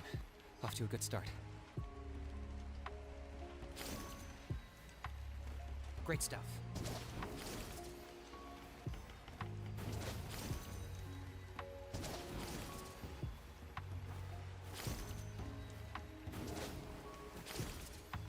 You're over halfway. Keep it up.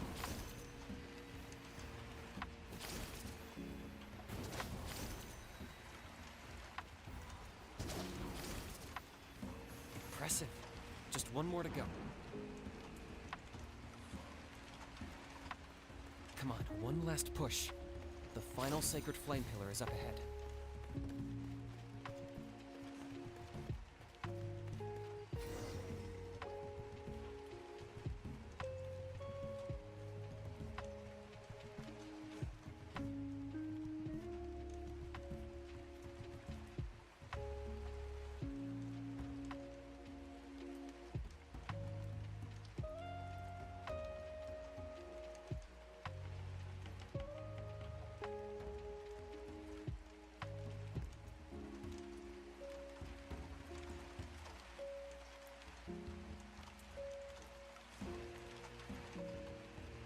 Great. All the pillars are alight. Next, it's down into the canyon and head for the Mountain King's cave.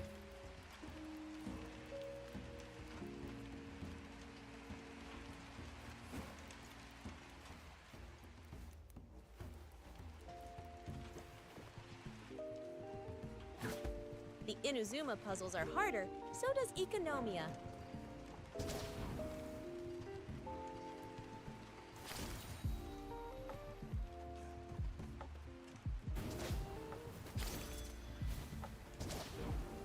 Almost there. The cave is just up ahead.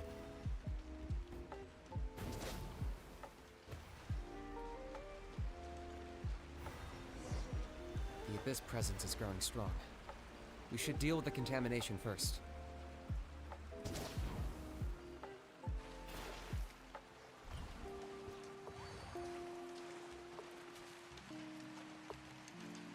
Yep. Huh? Yeah.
There's the altar of the Sacred Flame. Remember, light up the torches around it first.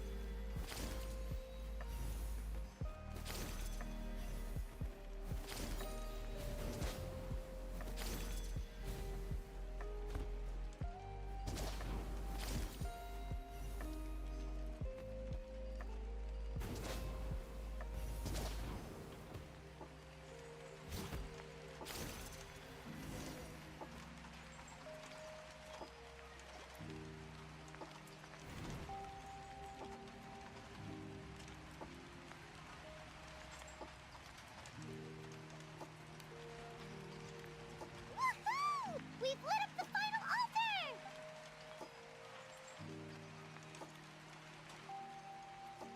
That's the Mountain King up ahead, right? That's him. Kangamato, king of the Yumkasaurs from 500 years ago. He's very powerful. Paimon can tell. He's huge. Let's tread carefully. You've made it at last. You did even better than I expected. Traveler, now comes the final and most important... There's no need this time. Hmm? Such strong abyssal power. What is that thing? Kinich, what is the meaning of this?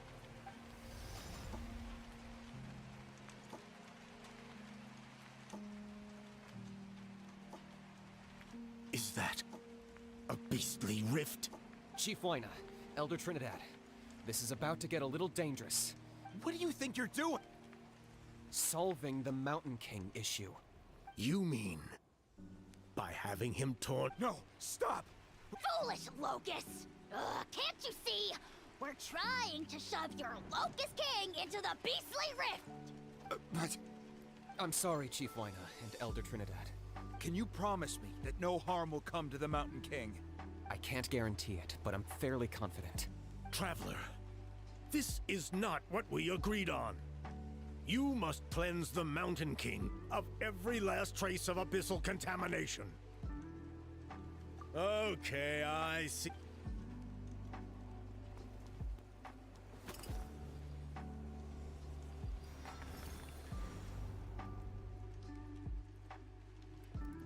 you imbecile! What have you done? Oh no! The device is Fucking destroyed! idiot. You forced my hand. I had no choice. Elder Why would you do Trinidad? that? What are you...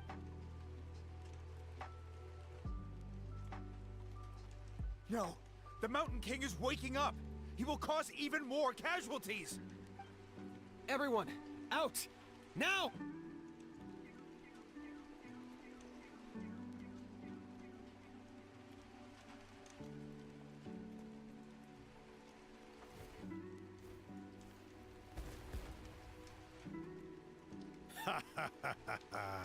It seems there is only one way to awaken you all from your willful blindness.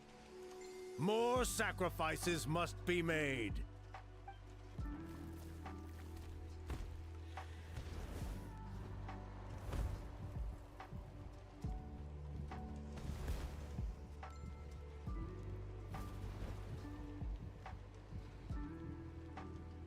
Take me, O Mountain King! Take me as your next sacrifice! First, it was the kid, now this.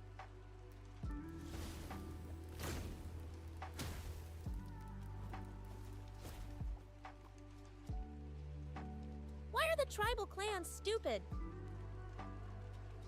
Everyone's still outside. We have to keep the Mountain King here. Give me a hand. Gather!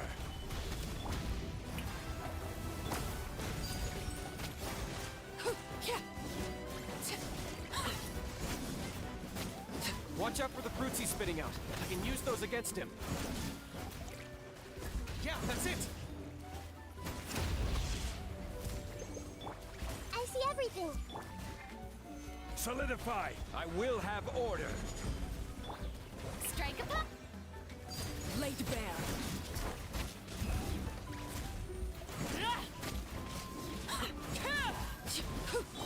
Let the world come alive! Gather! Witness my rise. Overruled.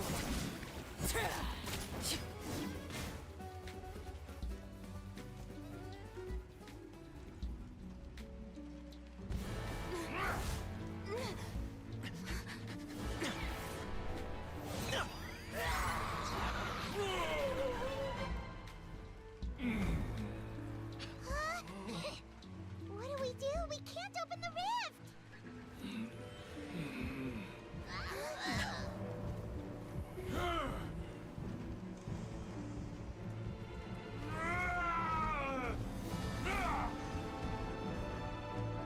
Kill me! Put an end to White's shame!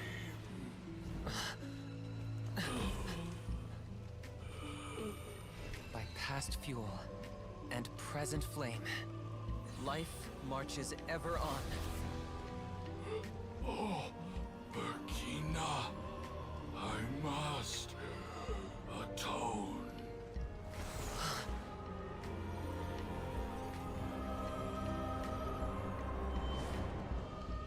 Patience. We will answer to the fire for all our deeds. Even if one day I fall behind, never look back. Keep moving forward, as we are now.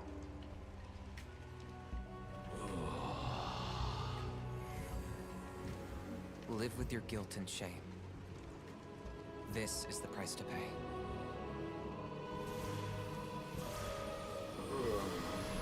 Heir to the Turnfire, please use my ruined vessel to train the heroes of the future. The will of Kongamato will march ever on, till the abyss is stamped out.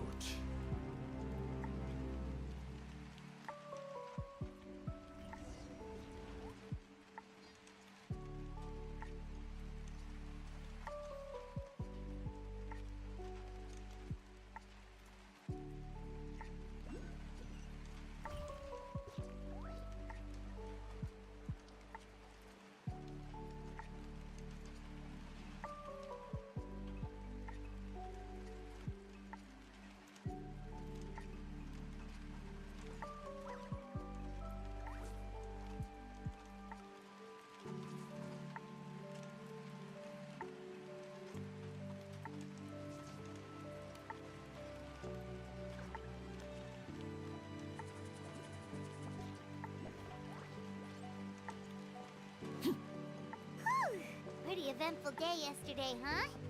Paimon wonders how things... Traveler, you've come at just the right time. Trinidad's condition is stabilized. He suffered burns on much of his body, but we believe he'll survive. Guess that's the best news we could hope. Paimon has to ask, is everyone in your tribe such a risk-taker?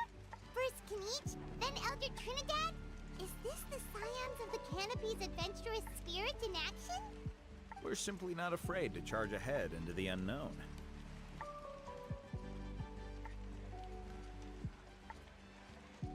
He's fine. Don't worry. He's gone to check on the Mountain King. Something most mysterious has happened. After the incident yesterday, a transparent shell is formed around the Mountain King's body. We don't understand the mechanism behind it, but the shell appears to insulate him against the influence of abyssal power. It is somewhat akin to a scab, in that it stops the abyssal energy within him from bleeding out, while also preventing further abyssal energy from seeping in and infecting him. We've never seen anything like it. The tribe's most senior elders believe it was caused when he was burned by the sacred flame, similar to the way burned wood becomes charcoal. I think their theory makes sense. After all, we've never thrown the Mountain King directly into the sacred flame before. Wow. So it's made a barrier against abyssal energy? That's a good thing, right? It's practically a miracle from what we've seen of it so far. It means that the Mountain King's level of abyssal energy is now stable. No longer will we need to perform an annual cleansing ceremony. Wow, that's amazing!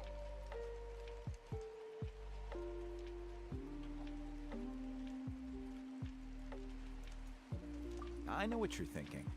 The young people in the tribe are already speculating that yesterday's ceremony was a Turnfire night like none other in our history. Because you and Kinich, you summoned the very flame that appears in our ancient legends. A great transparent ball of fire. And that fire is what saved the Mountain King. Whoa! I may be the chief of this tribe, but I've only ever known the Turnfire as a concept in our legends. I cannot answer that question. If anyone can answer it, I suspect it would be the bearer of the Malipo name. He is in the Mountain King's cave as we speak. Ah, so Kinich then. Why don't we go see how he's doing?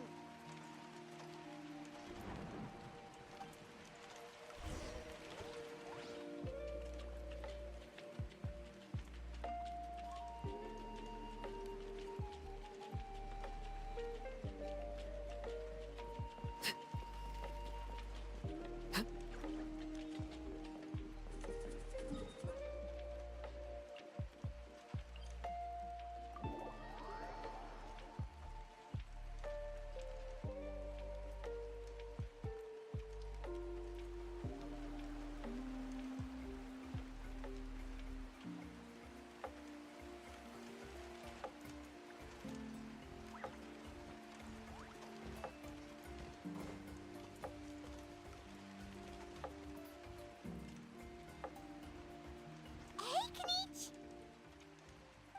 Hey yourselves. You two doing okay after yesterday? We were gonna ask you the same question. You scared Paimon half to death when you rushed into the fire. Sorry, I couldn't just stand and watch the Mountain King get burned alive. So you thought you'd try and extinguish the sacred flame with Dendro? Or is that an attempt to make the almighty Dragon Lord Kahulahow die of laughter? The sacred flame only possesses a fraction of the Pyro Archon's power. It's not as if I was fighting the Pyro Archon herself. Kinich, when you went into the flames, were you intending to... Lizard, shut up, or he'll feed you to the Intending space to whale. what? Do the same thing as Burkina. Sacrifice myself? Of course not. My focus was on keeping the Mountain King alive, not on what it would cost. But now I'm curious. What made you think I was going to sacrifice myself? Well, because everyone's saying the Turnfire is what saved the king last night. And Ponche's theory was that summoning the Turnfire is a tit-for-tat exchange, right? So, Paimon thought you decided to pay for it with your life. So you've heard that rumor too. I'm afraid I can't say for sure. What happened yesterday was a first for me, too. Well, even if you don't know, there's probably no one in the world who does. What I would say is, if that really was the power of the Turnfire, I'd sooner believe that the Mountain King summoned it himself. The Mountain King? Then what price did he pay? The core meaning of price is not atonement or compensation, but what you're willing to give up in order to obtain what you want. It's easy to die for your sins. Much harder to live with the guilt and keep on going. In the end, the Mountain King chose the latter option. For Burkina and for the tribe. That's the price he paid. Alright, so how is the Mountain King doing now? Health-wise, there's nothing to worry about.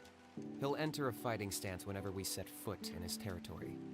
But his attacks are gentler now and not as crazed as before. Like he said yesterday, he just intends to be a sparring partner for people to practice with. Yeah, I tried We dare say that Locust King has well and truly lost its mind. The lights are on, but nobody is home. Its body remains fighting fit thanks to the perverse power of the Abyss, but time has been less kind to its soul. It was ground to a pulp long ago. But we saw him come back to his senses yesterday. That was merely one last burst of brain activity before it croaked. As you humans would say, it went out with a bang. Oh, come on! Stop being such a doomer. Paimon bets the Mountain King has finally let go of the tragedies of the past now, and is focusing on moving forward. That's why he doesn't have time to chat with us. He's too busy thinking about the future. Well, at least it means my fellow tribespeople can move forward now, too. Thank you for your help, Traveler. I owe you one.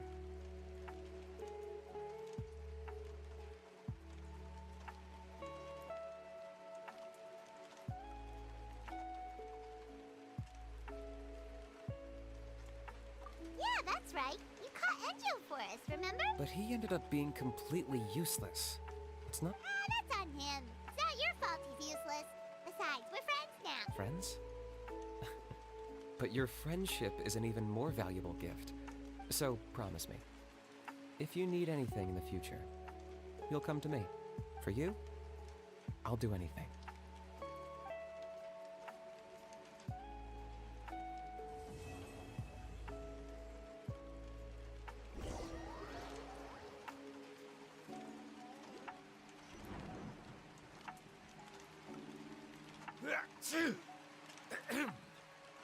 So, in the end, only poor little Huni got the sad ending? Yeah, everyone's happy except me. First Nana, then my dad. Why does everyone in my pony? It'll be Oktoba. You're my friend, so I shouldn't say this to your face. Huh? Now hold your horses, kiddo. If you promise... Okay, before you roll your eyes out of your skull, I promise you can trust me. I almost got my eyebrows burned off by the Turnfire after last time. That's why I came back, to make it up to you. All right, we'll just get to the point. Do you know what Uncle Sanka loves the most about your people? What? Your extreme sports. Huh? On my first day here, I got hit by someone falling out of the sky. I believe you call it bungee jumping? It's a dangerous sport, to be sure, but the courage it took to make the jump impressed the heck out of me. So, I introduced myself to the jumper, we made friends, and I even helped treat her wounds. Oh, such a nice friend. Of course. Anyway, the good times didn't last, because I got captured by a powerful foe, so we had to part ways for a while.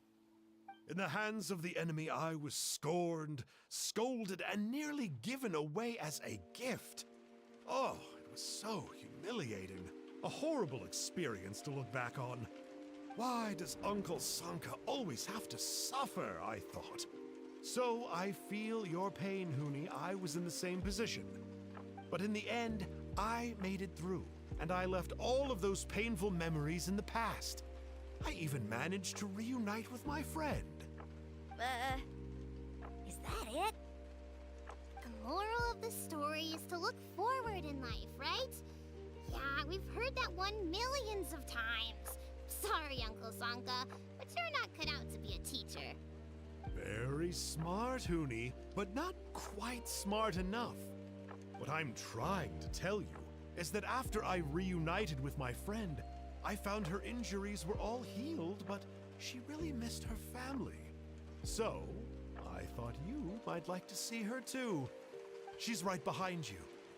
Turn around and see. Another trick about not turning back? I'm not falling for that one again.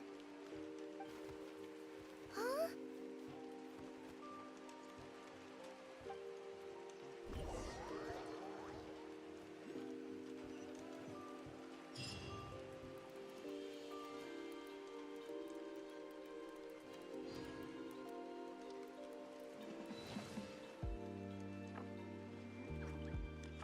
That guy is funny but annoying.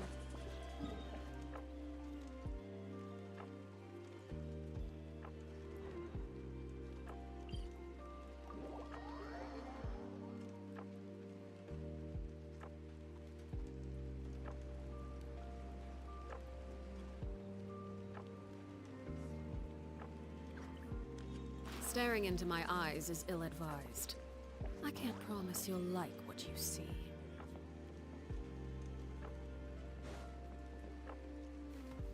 Emotional support.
Something you wish to report?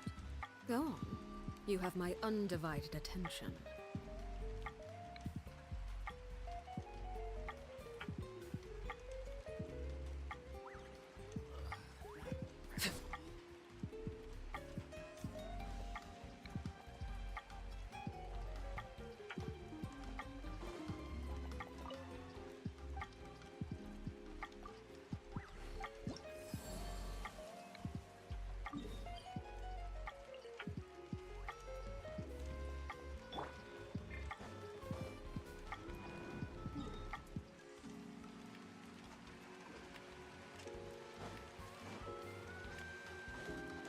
Shower me with praise!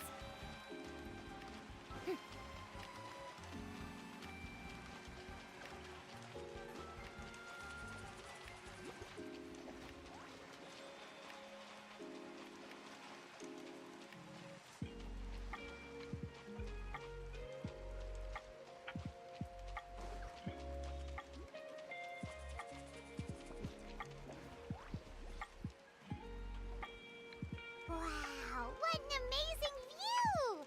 And we can even see some Kohosaurs here and there. Hey, why don't we try to get a picture with one or two of them in the wild?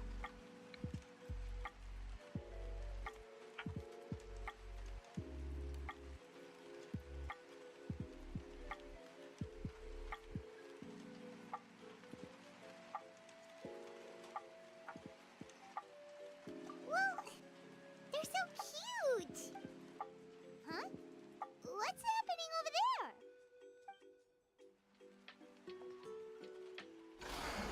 Help! Somebody help us! Ah! Wild Kohosaurs are actually biting people!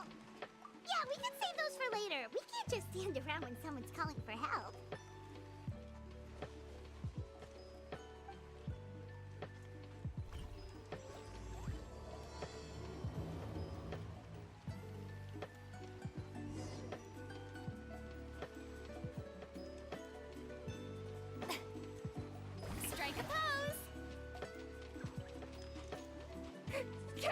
back! Don't panic! Just hang in there! Finally! Someone's coming! Please help us!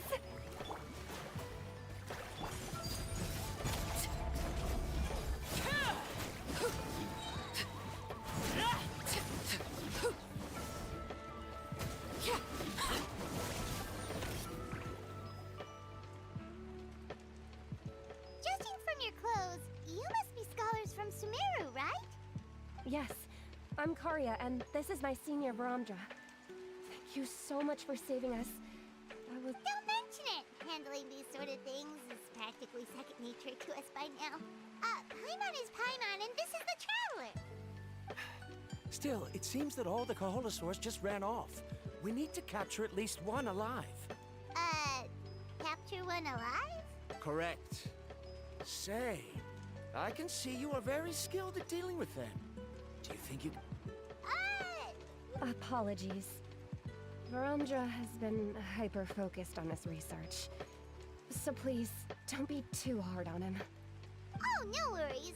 But why did you approach a whole group of wild Kaholosaurs, and what's this talk about capturing them?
Paimon's pretty sure that's not what they're trying to do. I'm sure we must look very silly. The fact of the matter is, approaching them without the help of a guide from the people of the Springs... A mysterious island? Yes. There is a legend from the people of the Springs that mentions a mysterious island. And Varamdra believes the key to his research can be found there. Are you certain you two won't consider my proposal to capture one? Some proposal? There's no way we'd be willing to use a person as live bait! Then I suppose discussing it any further will just be a waste of time.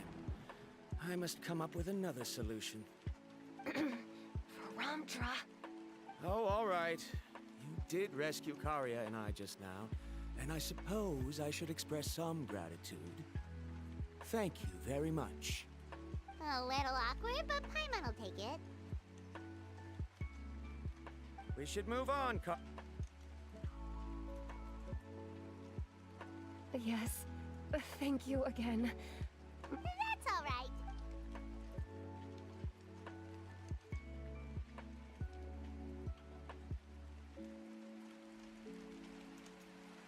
You really don't see a pair of adventurers like those two every day. But anyway, Paimon's really curious about that mysterious island that lady just mentioned.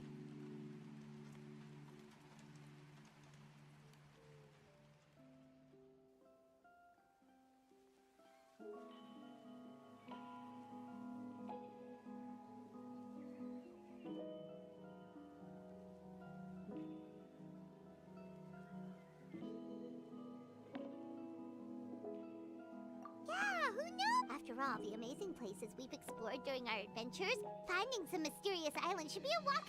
You're right. The lady mentioned that the mysterious island is related to a legend of the people of the Springs. So maybe we can start by asking some of them about it. Time's ticking. Let's get started on our next adventure. But the real question is, who should we ask? Pielos, don't be depressed. pressing this time? That's an idea. If anyone, the chief of the tribe should know the details.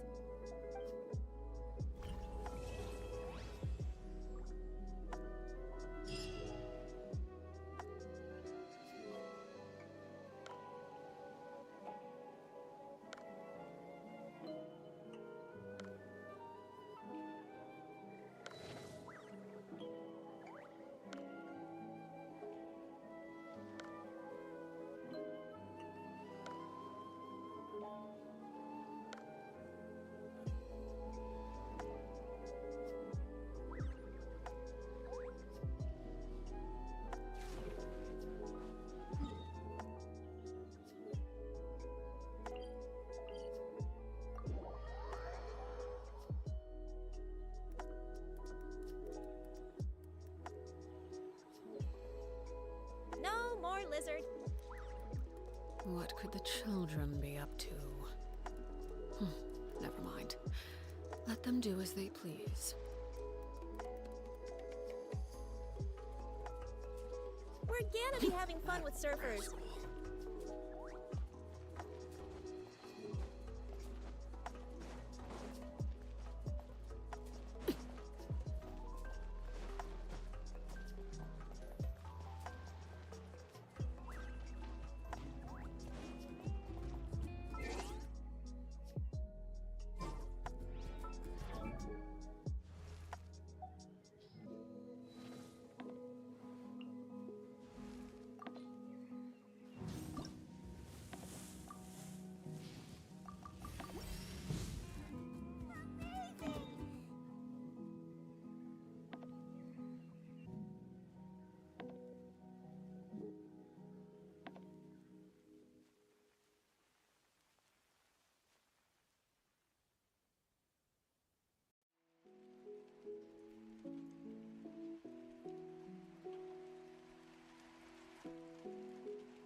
Come on! Show me your courage! Transfixed! Don't mind if I do! Let's do this then!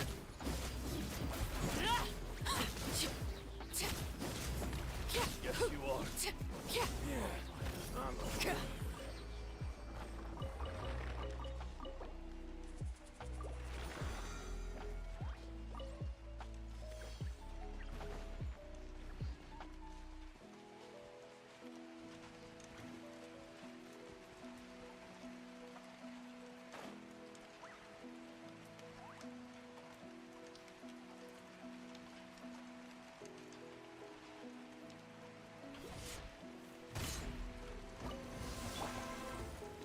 Solidify! Shower me with the... Hey!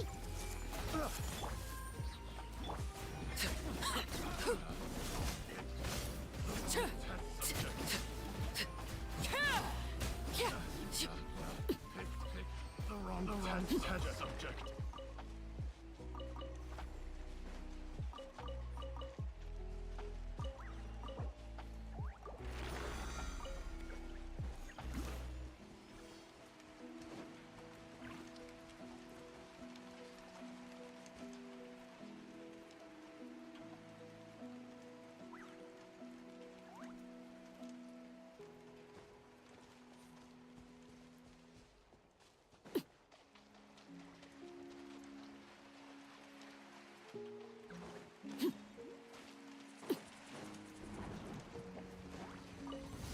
Let's hope you'll Let's stabilize. finish this fast. Overruled. Let's finish this thing. Prepare yourself. Gotcha. Yoo-hoo! I see everything.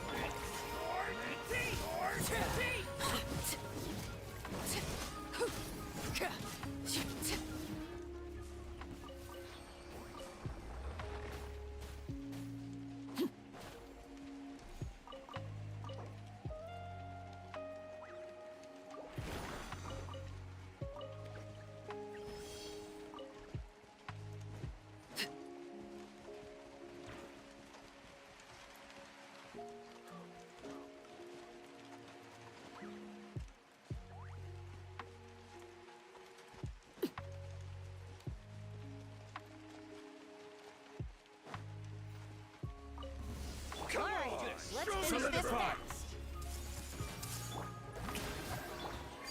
Transfixed. That was quick. Don't mind if I do this then.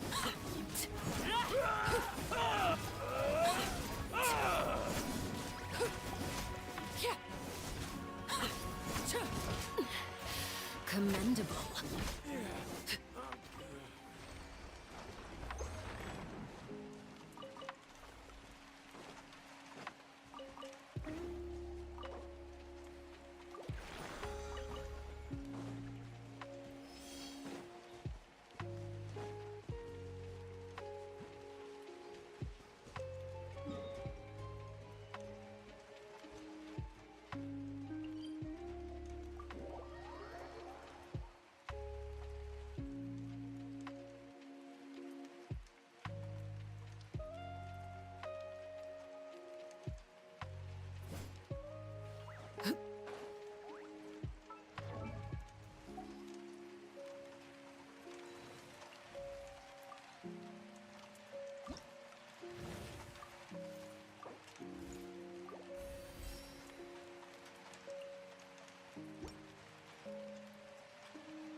Let's stabilize. Fight. Here comes another. Everyone hold hands.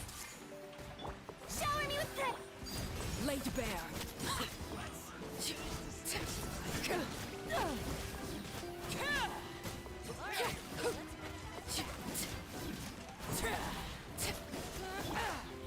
Gather. Hey, Transfixed.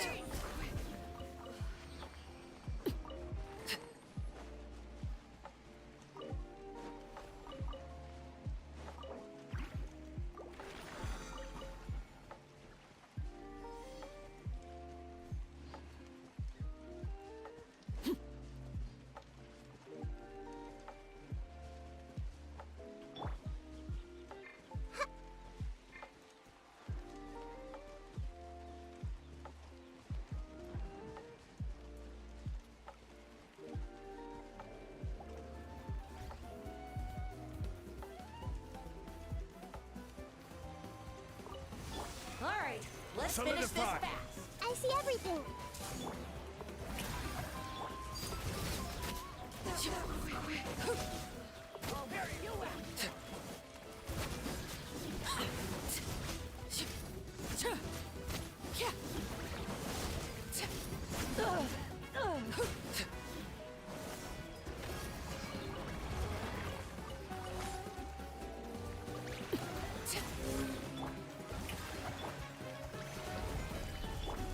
Everyone hold hands. Laid bare.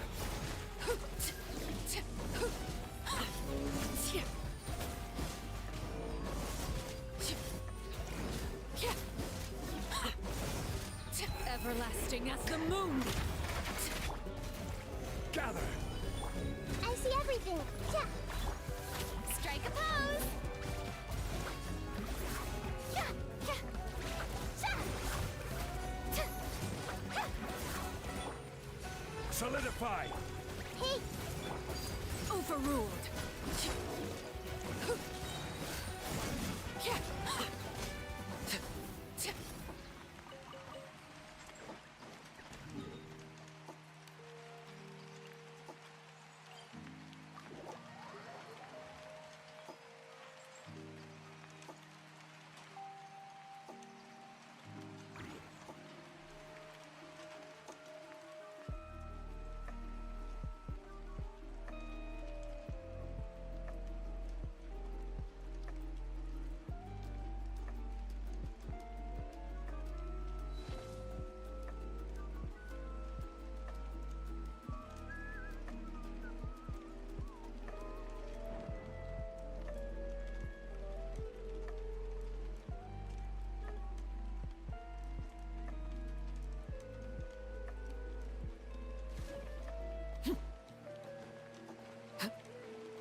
someone looking for me.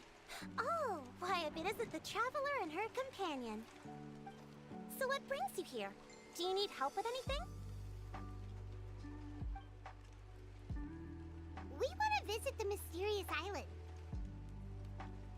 The mysterious island, huh? Is there something wrong? I'm assuming you two are already aware that this island is related to a legend of my people. Yeah, but now that you mention it, we don't know anything about the actual legend yet. Then allow me to explain it to you two. It is said that the first chief of the people of the Springs was the most outstanding guide in all of Netland. He discovered many deserted domains and found countless treasures. But to prove himself once more, he embarked on yet another journey in search of a legendary, mysterious island. He endured many hardships along the way, but he persevered and managed to reach the destination. The island emits a golden light where countless treasures are buried. But instead of claiming the treasures for himself, he left behind a trail of clues that lead to the island. Since then, many people from later generations have undertaken the challenge of finding the island. After all, to find the island is to find riches and glory. Oh, that makes sense! So could you tell us how to get to that island?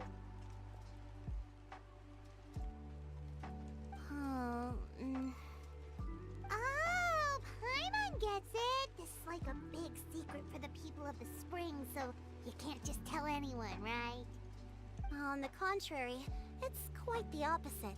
The legend and the clues needed to find the island are all already known to the public. Oh! Well, then what's the problem? Well, I'm willing to answer your question in exchange for a favor. What do you think? Sure thing! Well, what do you need us to do? Then you have my thanks. Allow me to tell you some details.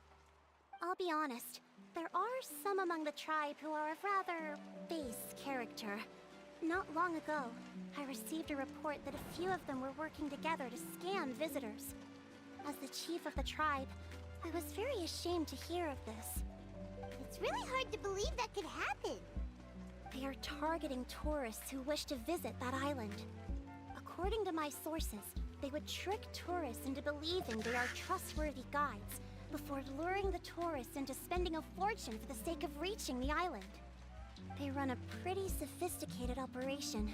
They would always claim the scammed money as some kind of legal travel expenditure, so it's hard to use that to directly convict them. So, I was hoping to find someone who could approach them and pretend to get scammed. Doing so would allow us to gather the evidence required to bring them to justice. The problem is, they would certainly recognize anyone associated with me, which is why I haven't been able to carry out the plan yet. Oh, Paimon understands now. We're the perfect bait because we're both tourists. Exactly.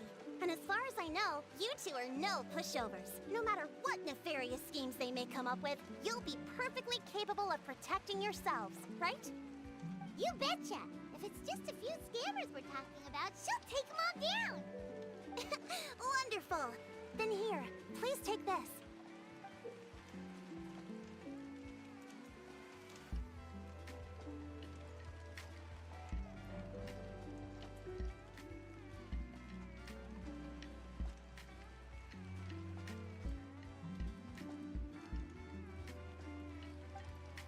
Whoa, that's a lot of Mora. Did we There will be plenty of rewards if you manage to catch those scoundrels. This Mora, however, is for other purposes. I'm sure some spending will be required on your part before they lower their guard. I certainly wouldn't expect you to pay out of your own pockets, so please use the Mora as needed, and collect as much evidence. No wonder you're the chief. Seems like you've already thought of everything. Okay, we'll take it from here. I've marked the location of the scammers on your map.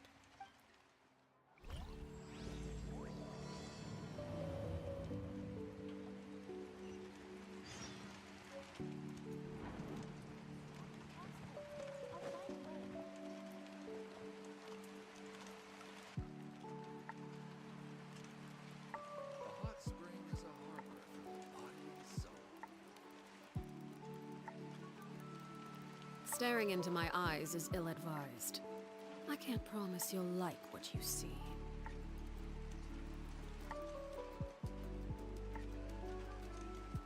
Okay, it's 3 a.m. here, and I got to be somewhere at 7:30 a.m.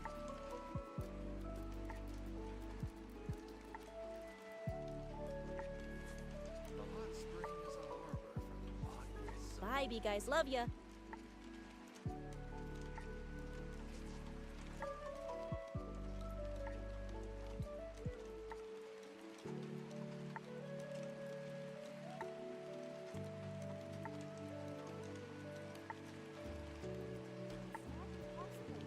Something you wish to report? Go on. You have my undivided attention.